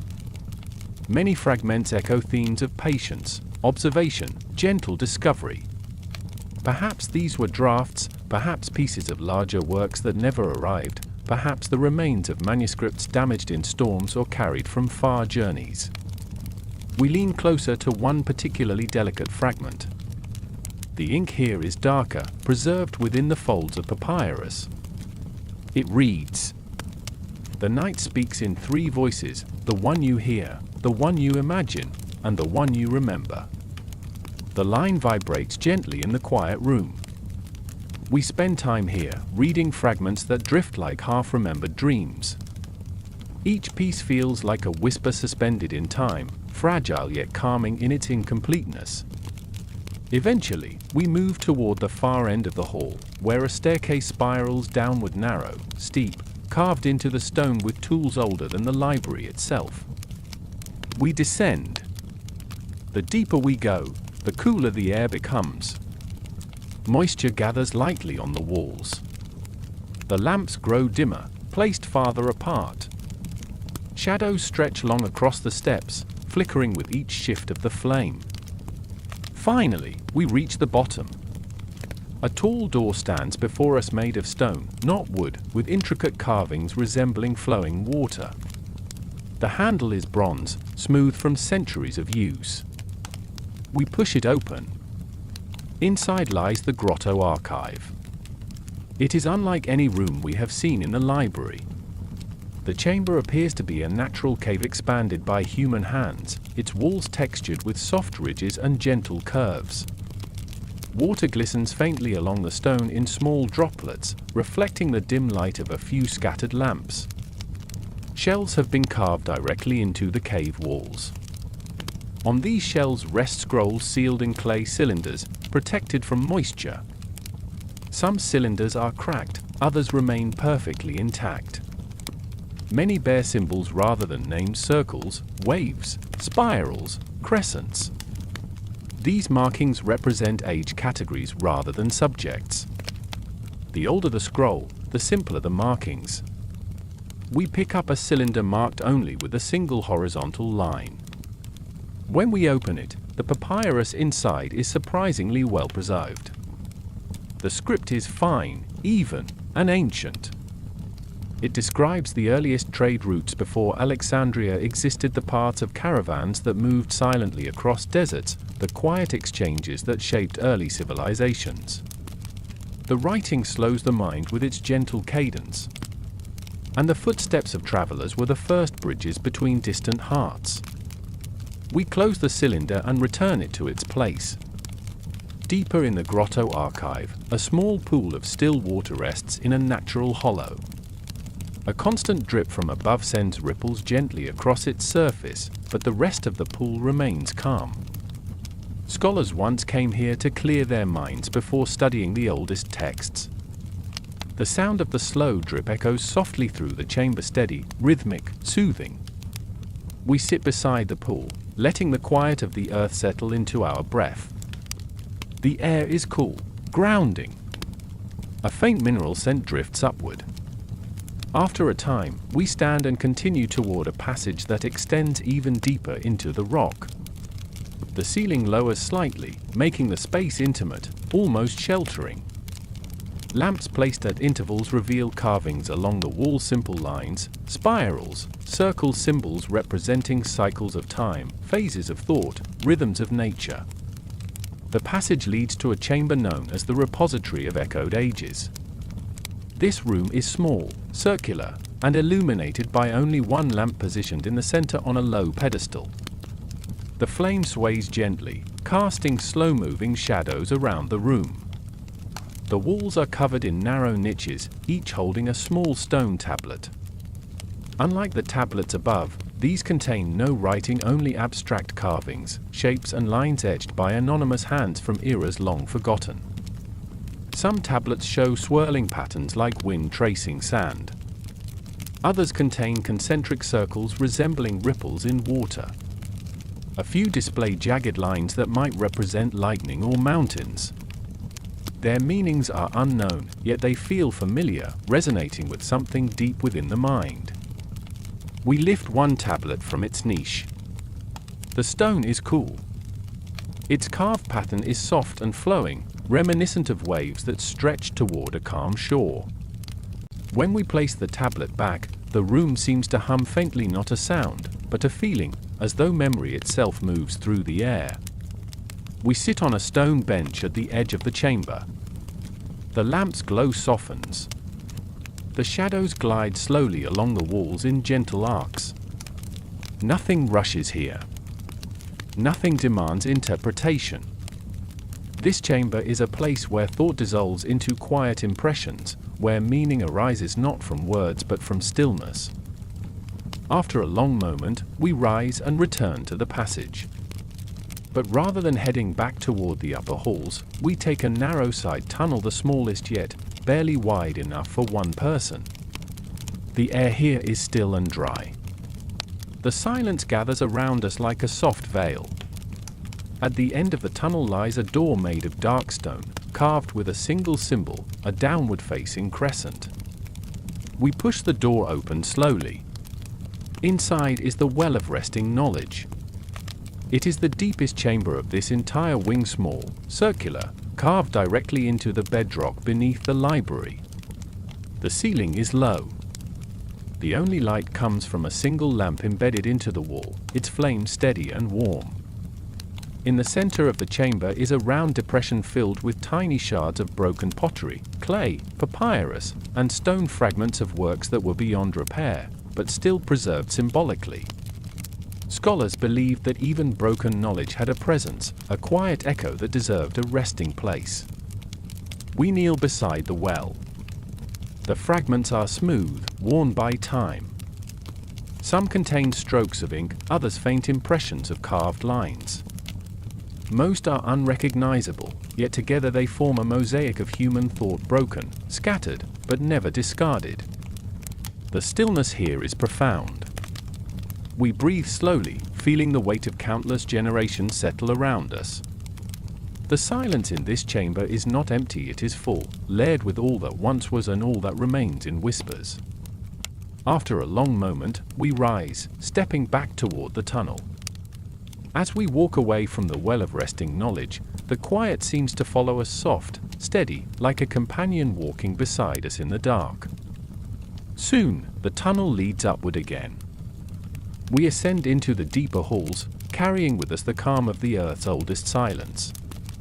And somewhere above, the library waits with new paths, new echoes, new rooms of gentle quiet ready to unfold before us. The ascent from the deeper tunnels is slow and gentle.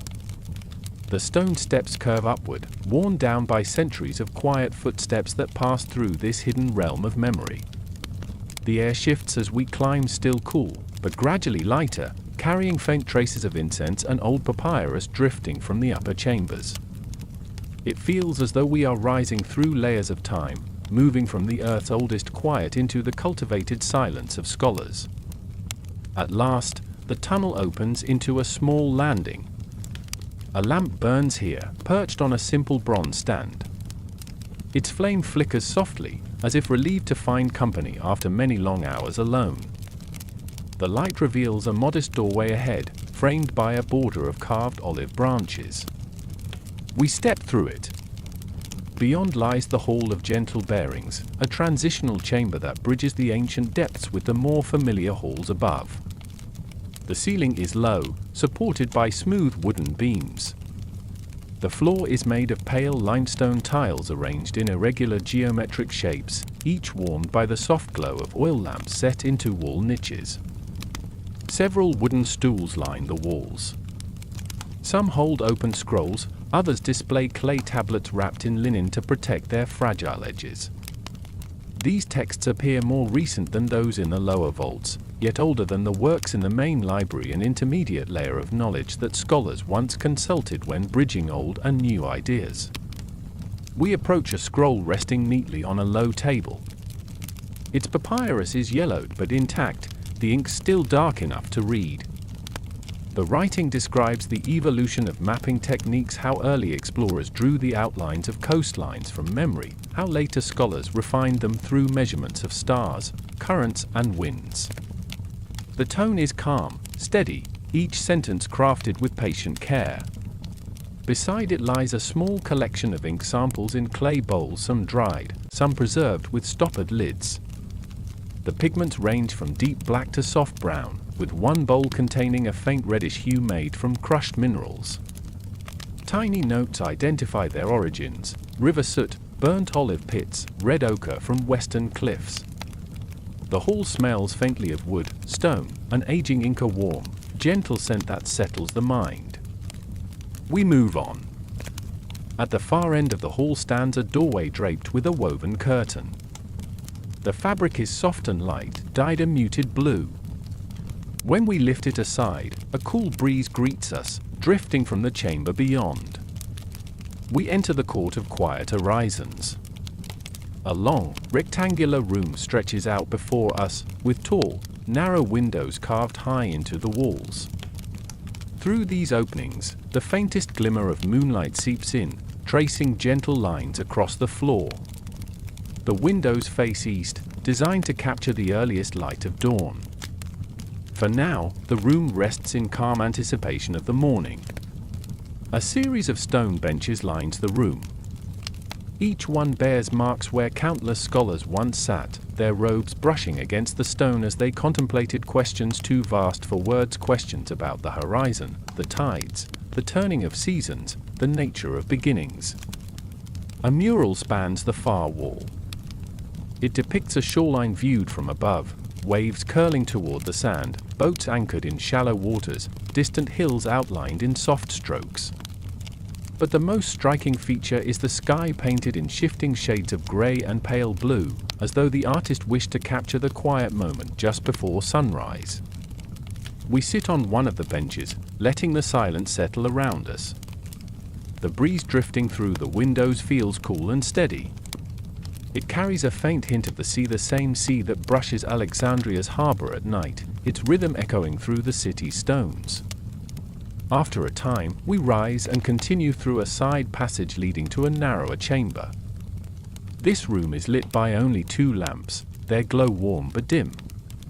The chamber is filled with shelves holding thin wooden tablets, each painted with simple diagrams. This is the gallery of first ideas. The diagrams show early attempts to represent the world visually, shapes of animals drawn with minimal lines, outlines of boats with curved hulls, stick figures holding tools, simple maps showing rivers and mountains as single strokes. These were created by scholars who believed that concepts should be taught slowly, beginning with essential forms before expanding into detail. We study one tablet that shows a river winding through 2 hills. Beneath it, a single line of writing explains.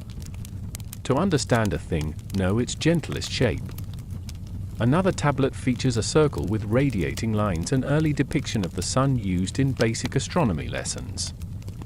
The ink is faint now, but the optimism in the strokes remains clear, as though the artist wanted to share not just an image but a feeling of warmth and possibility. The quiet in this room is comforting, reminiscent of childhood not in a literal sense, but in the way first learning feels simple and expansive at once. We step into the next chamber. This room is smaller, almost square, with a single skylight high above. Moonlight filters in through a stone lattice, casting soft patterns onto the floor below. The patterns shift slightly as clouds drift overhead, creating a slow dance of light that feels like breathing. Around the room sit several large cushions arranged in a circle. This is the chamber of soft debates, where scholars once gathered for gentle discussions that were not meant to persuade or challenge, but to explore ideas in a relaxed, almost meditative fashion. Unlike the grand hall of teachers, where voices rose with conviction, here discussion flowed like calm water. We sit on one of the cushions. Its surface is slightly worn but comfortable. Imagine the voices that once filled this space soft, steady, thoughtful, rising and falling in harmony like waves. Ideas were treated not as arguments to win but as shared lanterns, passed from hand to hand, illuminating paths that no one person could see alone. The chamber feels alive with these echoes, though they linger only in the mind. After a few breaths, we rise and continue through a corridor that slopes gently downward into a broader space lit by warm, golden lamps. We enter the hall of quiet instruments. This chamber holds ancient tools used for study, calipers for measuring distances on maps, compasses for drawing precise circles, weighted strings for aligning architectural plans, and delicate brushes for cleaning old papyrus. They rest on wooden tables arranged in long rows. Some instruments are elegantly designed, shaped by artisans who believed beauty could enhance patience. Others are simple, functional, made for clarity rather than ornament. A polished brass compass catches our eye. Its arms are smooth, its hinge firm, though time has softened its gleam. We open it gently. The metal feels cool, balanced, steady. A faint reflection moves across its surface, a shard of lamplight flickering softly with our breath. Beside it lies a ruler carved from ivory, its markings still sharp.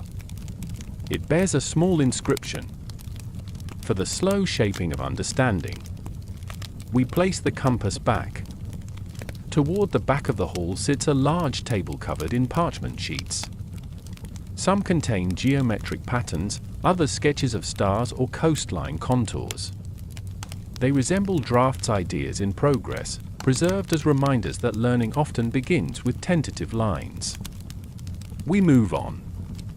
A narrow doorway leads us into another chamber, this one darker than the rest, lit by only a single lamp hanging from a long bronze chain. The room is circular. Its floor is made of polished stone arranged in concentric rings, each slightly elevated or lowered to create gentle ripples in the surface. The rings feel like echoes frozen in time. This is the chamber of silent footsteps. Here, scholars once walked slowly along the circular paths to calm their minds before long periods of study. The gentle rise and fall of the rings eased tension in the body, promoting steady breath and softened thought. The practice resembled meditation movement that encourages stillness. We step onto the outer ring. The stone is cool. As we walk, the path rises slightly, then dips again. The subtle rhythm is soothing. There is no destination, no expectation, only the quiet repetition of movement, like the turning of a page or the flow of water in a distant fountain. After several slow circles, we step off the path. A soft hush settles over the chamber. We exit through a low archway and enter yet another corridor, this one lined with torches set deep into the walls. Their flames burn lower than usual, casting long shadows that sway gently with the movement of air. At the end of the corridor stands a wooden door painted a deep blue. The paint has faded with time, revealing patches of the wood beneath.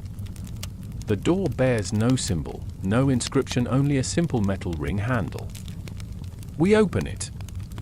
Inside lies the chamber of restful stars. Unlike the star rooms above, this chamber is dim and intimate. The ceiling is painted with constellations, but the paint has faded into soft outlines, giving the stars a distant, dreamlike quality. The floor is made of smooth stone covered with woven mats. Several cushions lie scattered around, inviting visitors to sit or recline. A single lamp burns in the center, its flame low and golden. We lie back on one of the mats, gazing upward. The painted stars, though faint, possess a quiet presence. They do not instruct or inspire awe, they simply rest, offering companionship to those who seek calm. The silence here is layered, soft, deep, protective. It encourages the mind to drift, not toward sleep exactly, but toward a state where thoughts stretch out like long shadows at dusk. The cool air moves gently across our skin. We breathe slowly. For a while, nothing else exists. Eventually, we sit up again. The chamber feels like a pause in the story, an interlude of stillness before the path leads forward again. We rise and make our way to the far door. It opens into a corridor lit by a row of lamps that flicker softly, as though welcoming us back. Ahead lies yet another wing of this endless, silent library, one that waits with patient calm for our quiet footsteps. We follow the path into the deepening hush, ready for whatever gentle discovery the next hall will reveal. The corridor ahead stretches softly into the distance, its lamps arranged in a straight line like small, glowing beads guiding the way. Their flames sway only slightly, as though reluctant to disturb the silence that rests so naturally in this deeper region of the library. The air is cooler here, carrying hints of stone and aged papyrus mingled with the faint sweetness of herbs from distant chambers. We walk slowly, letting each step settle before taking the next. The corridor is smooth and gently sloped, almost imperceptibly leading us downward again. Somewhere in the distance, we hear the softest murmur, the kind of sound that could easily be mistaken for the ocean breathing outside.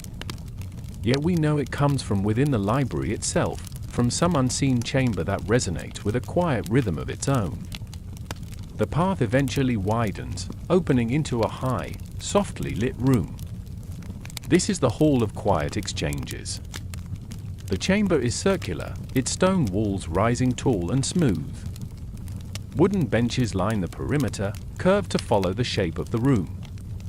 At the center stands a round, low table made of polished basalt, its surface reflecting the lamplight in a muted glow. The table is bare, yet the room carries an unmistakable sense of presence, as though countless conversations, gentle, slow, and thoughtful, linger in the air around it. Scholars once came here not to debate or lecture, but to share discoveries in a mood of calm mutual curiosity. Voices were kept soft, paced with deliberation, each word offered like a small stone placed on the shared table of understanding. Even now, without anyone present, the hall retains that mood, open, steady, welcoming. We sit on one of the wooden benches. The surface is smooth, worn by decades of robes brushing against it. The quiet here is different from the silence of the deep vaults, less ancient, more collaborative. It feels like the pause that follows a gentle question, the space held for another's thought to form. After a few breaths, we rise and continue through an archway on the far side of the hall. The next corridor is dimmer, lit by only a few scattered lamps. Their light reveals patterns carved along the walls, lines, arcs, and spirals reminiscent of the symbols we saw in the deeper chambers. But here they are arranged more intentionally, forming flowing sequences that guide the eye forward. Scholars believe these shapes encourage slow thinking, steady reflection. We follow the corridor until it bends sharply to the right. Ahead lies a small doorway framed by two pillars of pale limestone. The pillars are carved with gentle curves resembling waves meeting the shore. Above the doorway, an inscription reads, "Enter softly. Leave softer." We pass beneath it. Inside lies the chamber of soft ink. The chamber is narrow and intimate, illuminated by a few recessed lamps whose light pools gently on a long wooden table. On the table lie brushes of varying sizes, ink jars sealed with wax, pigment bowls containing muted earthy tones, and scrolls partially filled with faded calligraphy. This chamber was used by scribes who practiced the art of meditative writing, form before meaning, brush before word.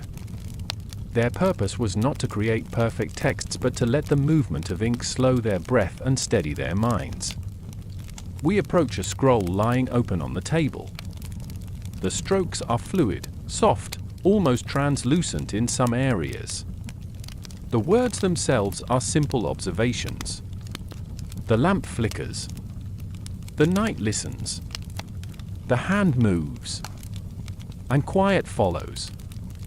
Another scroll contains only patterns, flowing lines, loops, circles. A note at the corner reads, "To write is to breathe on the page." We dip a brush lightly into an ink bowl. The bristles darken slightly.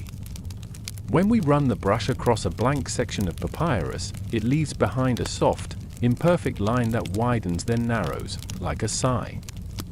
The act feels calming, weightless. We place the brush back.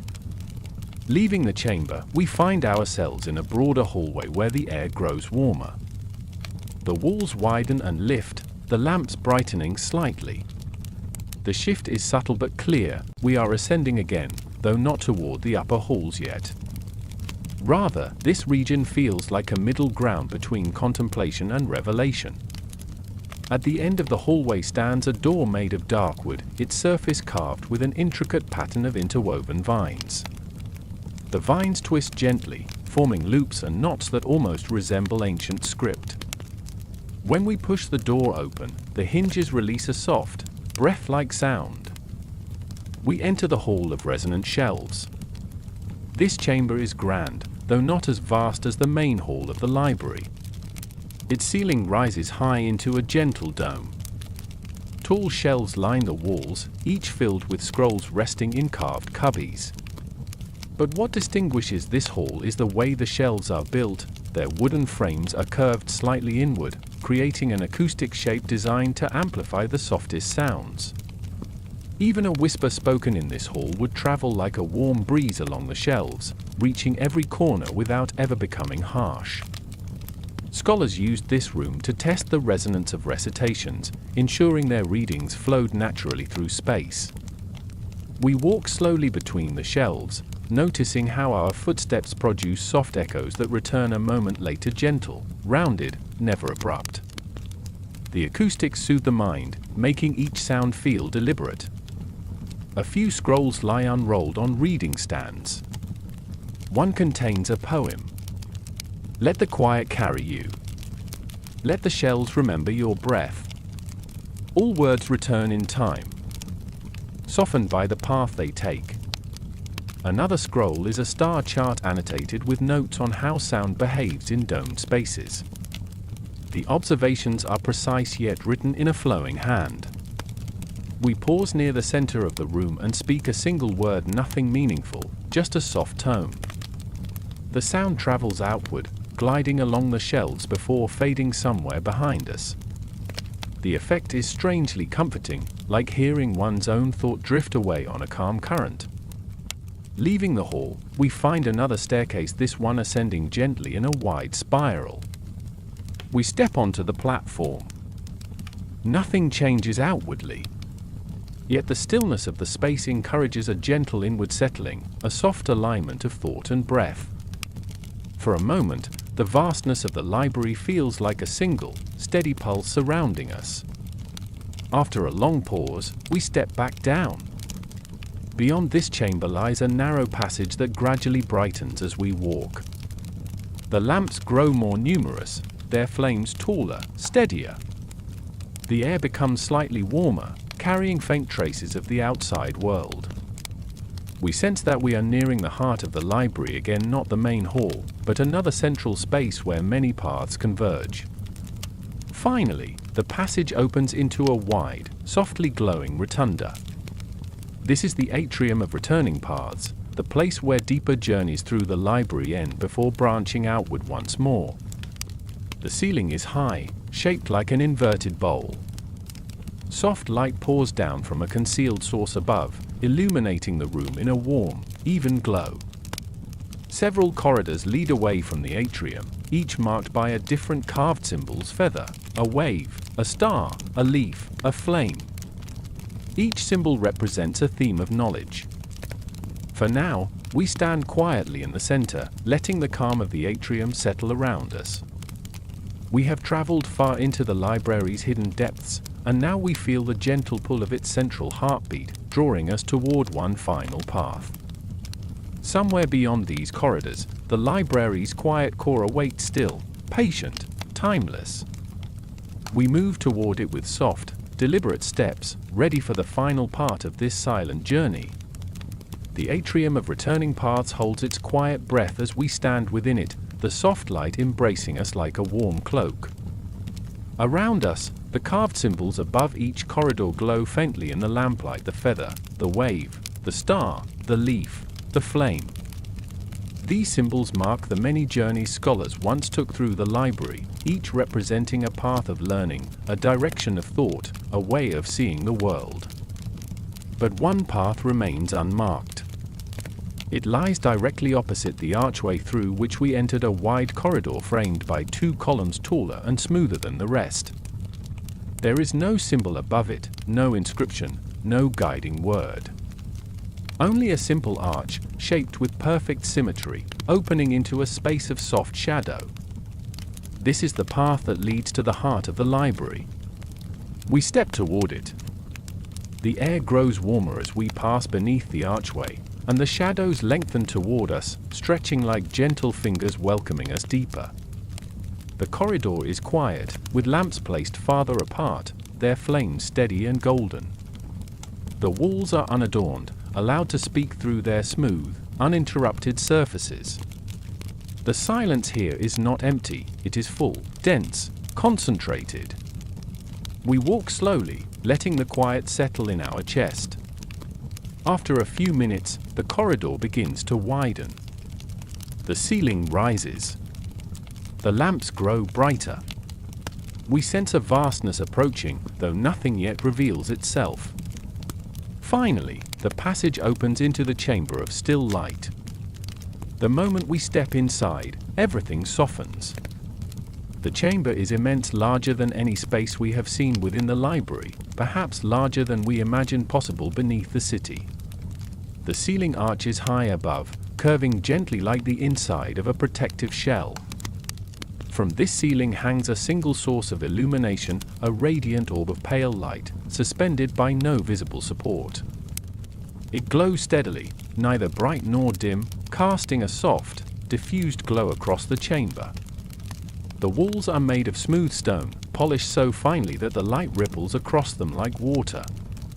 There are no shelves here, no scrolls, no tools. Only space open, calm, inviting. The floor is warm beneath our feet, as though the stone retains the memory of countless quiet steps that have crossed it. This is the library's quiet center.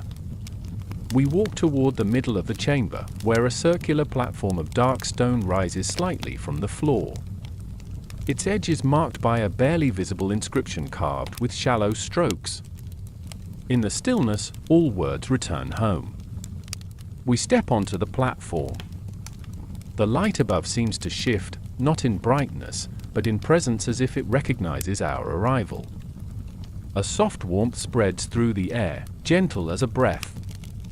Here, the silence is unlike any other in the library. It is not the silence of absence, nor of waiting, nor of reverence. It is the silence of completion, a place where everything that needed to be said has already been spoken softly by the ages. We sit on the platform, letting the quiet settle into our bones. The light pulses softly, not moving, but gently deepening and softening, like the steady rhythm of a resting heartbeat. The air feels weightless. Thoughts stretch into slow shapes that drift without urgency. Even our breath moves gently, as if shaped by the room around us. After some time, our eyes wander to the far edges of the chamber. There, faint carvings appear along the walls, almost invisible unless seen from the right angle. These carvings are not texts or images, but patterned soft spirals, looping waves, gentle arcs. They resemble the markings found in the deeper chambers, but here they are more refined, more harmonious, as though all ideas converge into their simplest, most peaceful forms. One carving stands out, a continuous line that begins near the floor, rises in a slow arc, descends gently again, and then vanishes into the stone. The line carries no obvious meaning, yet it feels like the shape of a calm breath drawn slowly in, released even more slowly out. We stay with it for a moment. The chamber feels alive, yet still. Present, yet timeless. The longer we sit, the more the boundaries of the space soften. It becomes difficult to tell where the walls end and the quiet begins. The room feels infinite in its stillness. Eventually, we rise. At the opposite end of the chamber, another archway waits, smaller, more humble, marked by a thin band of carved stone resembling the horizon at dawn. We walk toward it, our footsteps slow, our breath steady. We pass beneath the arch. Beyond it lies the passage of returning dawn. The corridor curves upward gently, illuminated by a row of lamps that burn brighter than any we've seen. Their flames seem infused with a soft, golden hue reminiscent of early morning light. The air grows warmer as we ascend, carrying hints of open space above. Halfway up the passage, we hear it faint, distant, unmistakable, the sound of waves brushing against the shore. The outside world is near. We continue. The stone beneath our feet shifts gradually from the smooth white of the lower halls to the warm, sandy tones of the palace floors above. The scent of papyrus mingles with a faint trace of sea breeze. The air lightens, the lamps shine brighter, and the ceiling begins to lower again, preparing us for the upper levels of the library where scholars moved freely in daylight. At last, the passage opens into the Hall of Morning Lamps. This hall, though smaller than the main entrance, carries a sense of arrival. Its walls are adorned with frescoes showing the library at dawn, scribes entering with scrolls tucked beneath their arms, students gathering near the central tables, the first rays of sunlight falling across the marble floors. Small lamps line the hall, each protected by a glass dome. Their light is steady, warm, glowing as though capturing the essence of early morning. We walk through the hall, letting the lamps guide us toward a tall door carved with subtle patterns of flowing water and wind. The door stands slightly ajar, a thin line of cooler air drifting through the opening. We push it gently. The door swings open without resistance. We step into the upper gallery, one of the main levels of the library. Here, the air is lighter, carrying the familiar scent of papyrus, ink, and warm stone. The lamps burn brighter. Scrolls rest neatly on polished shelves. Reading tables are arranged in long rows, each accompanied by a stool worn smooth from use. The gallery is empty at this hour, as quiet as the lower halls but touched by the promise of daylight soon to come. We walk between the tables, hearing the soft rustle of our steps echo gently along the gallery. It feels different now, not because the room has changed, but because we have. The deeper halls have slowed something inside us, smoothing the edges of our thoughts, softening our internal rhythm. We reach a set of wide marble steps that lead upward. We climb them slowly.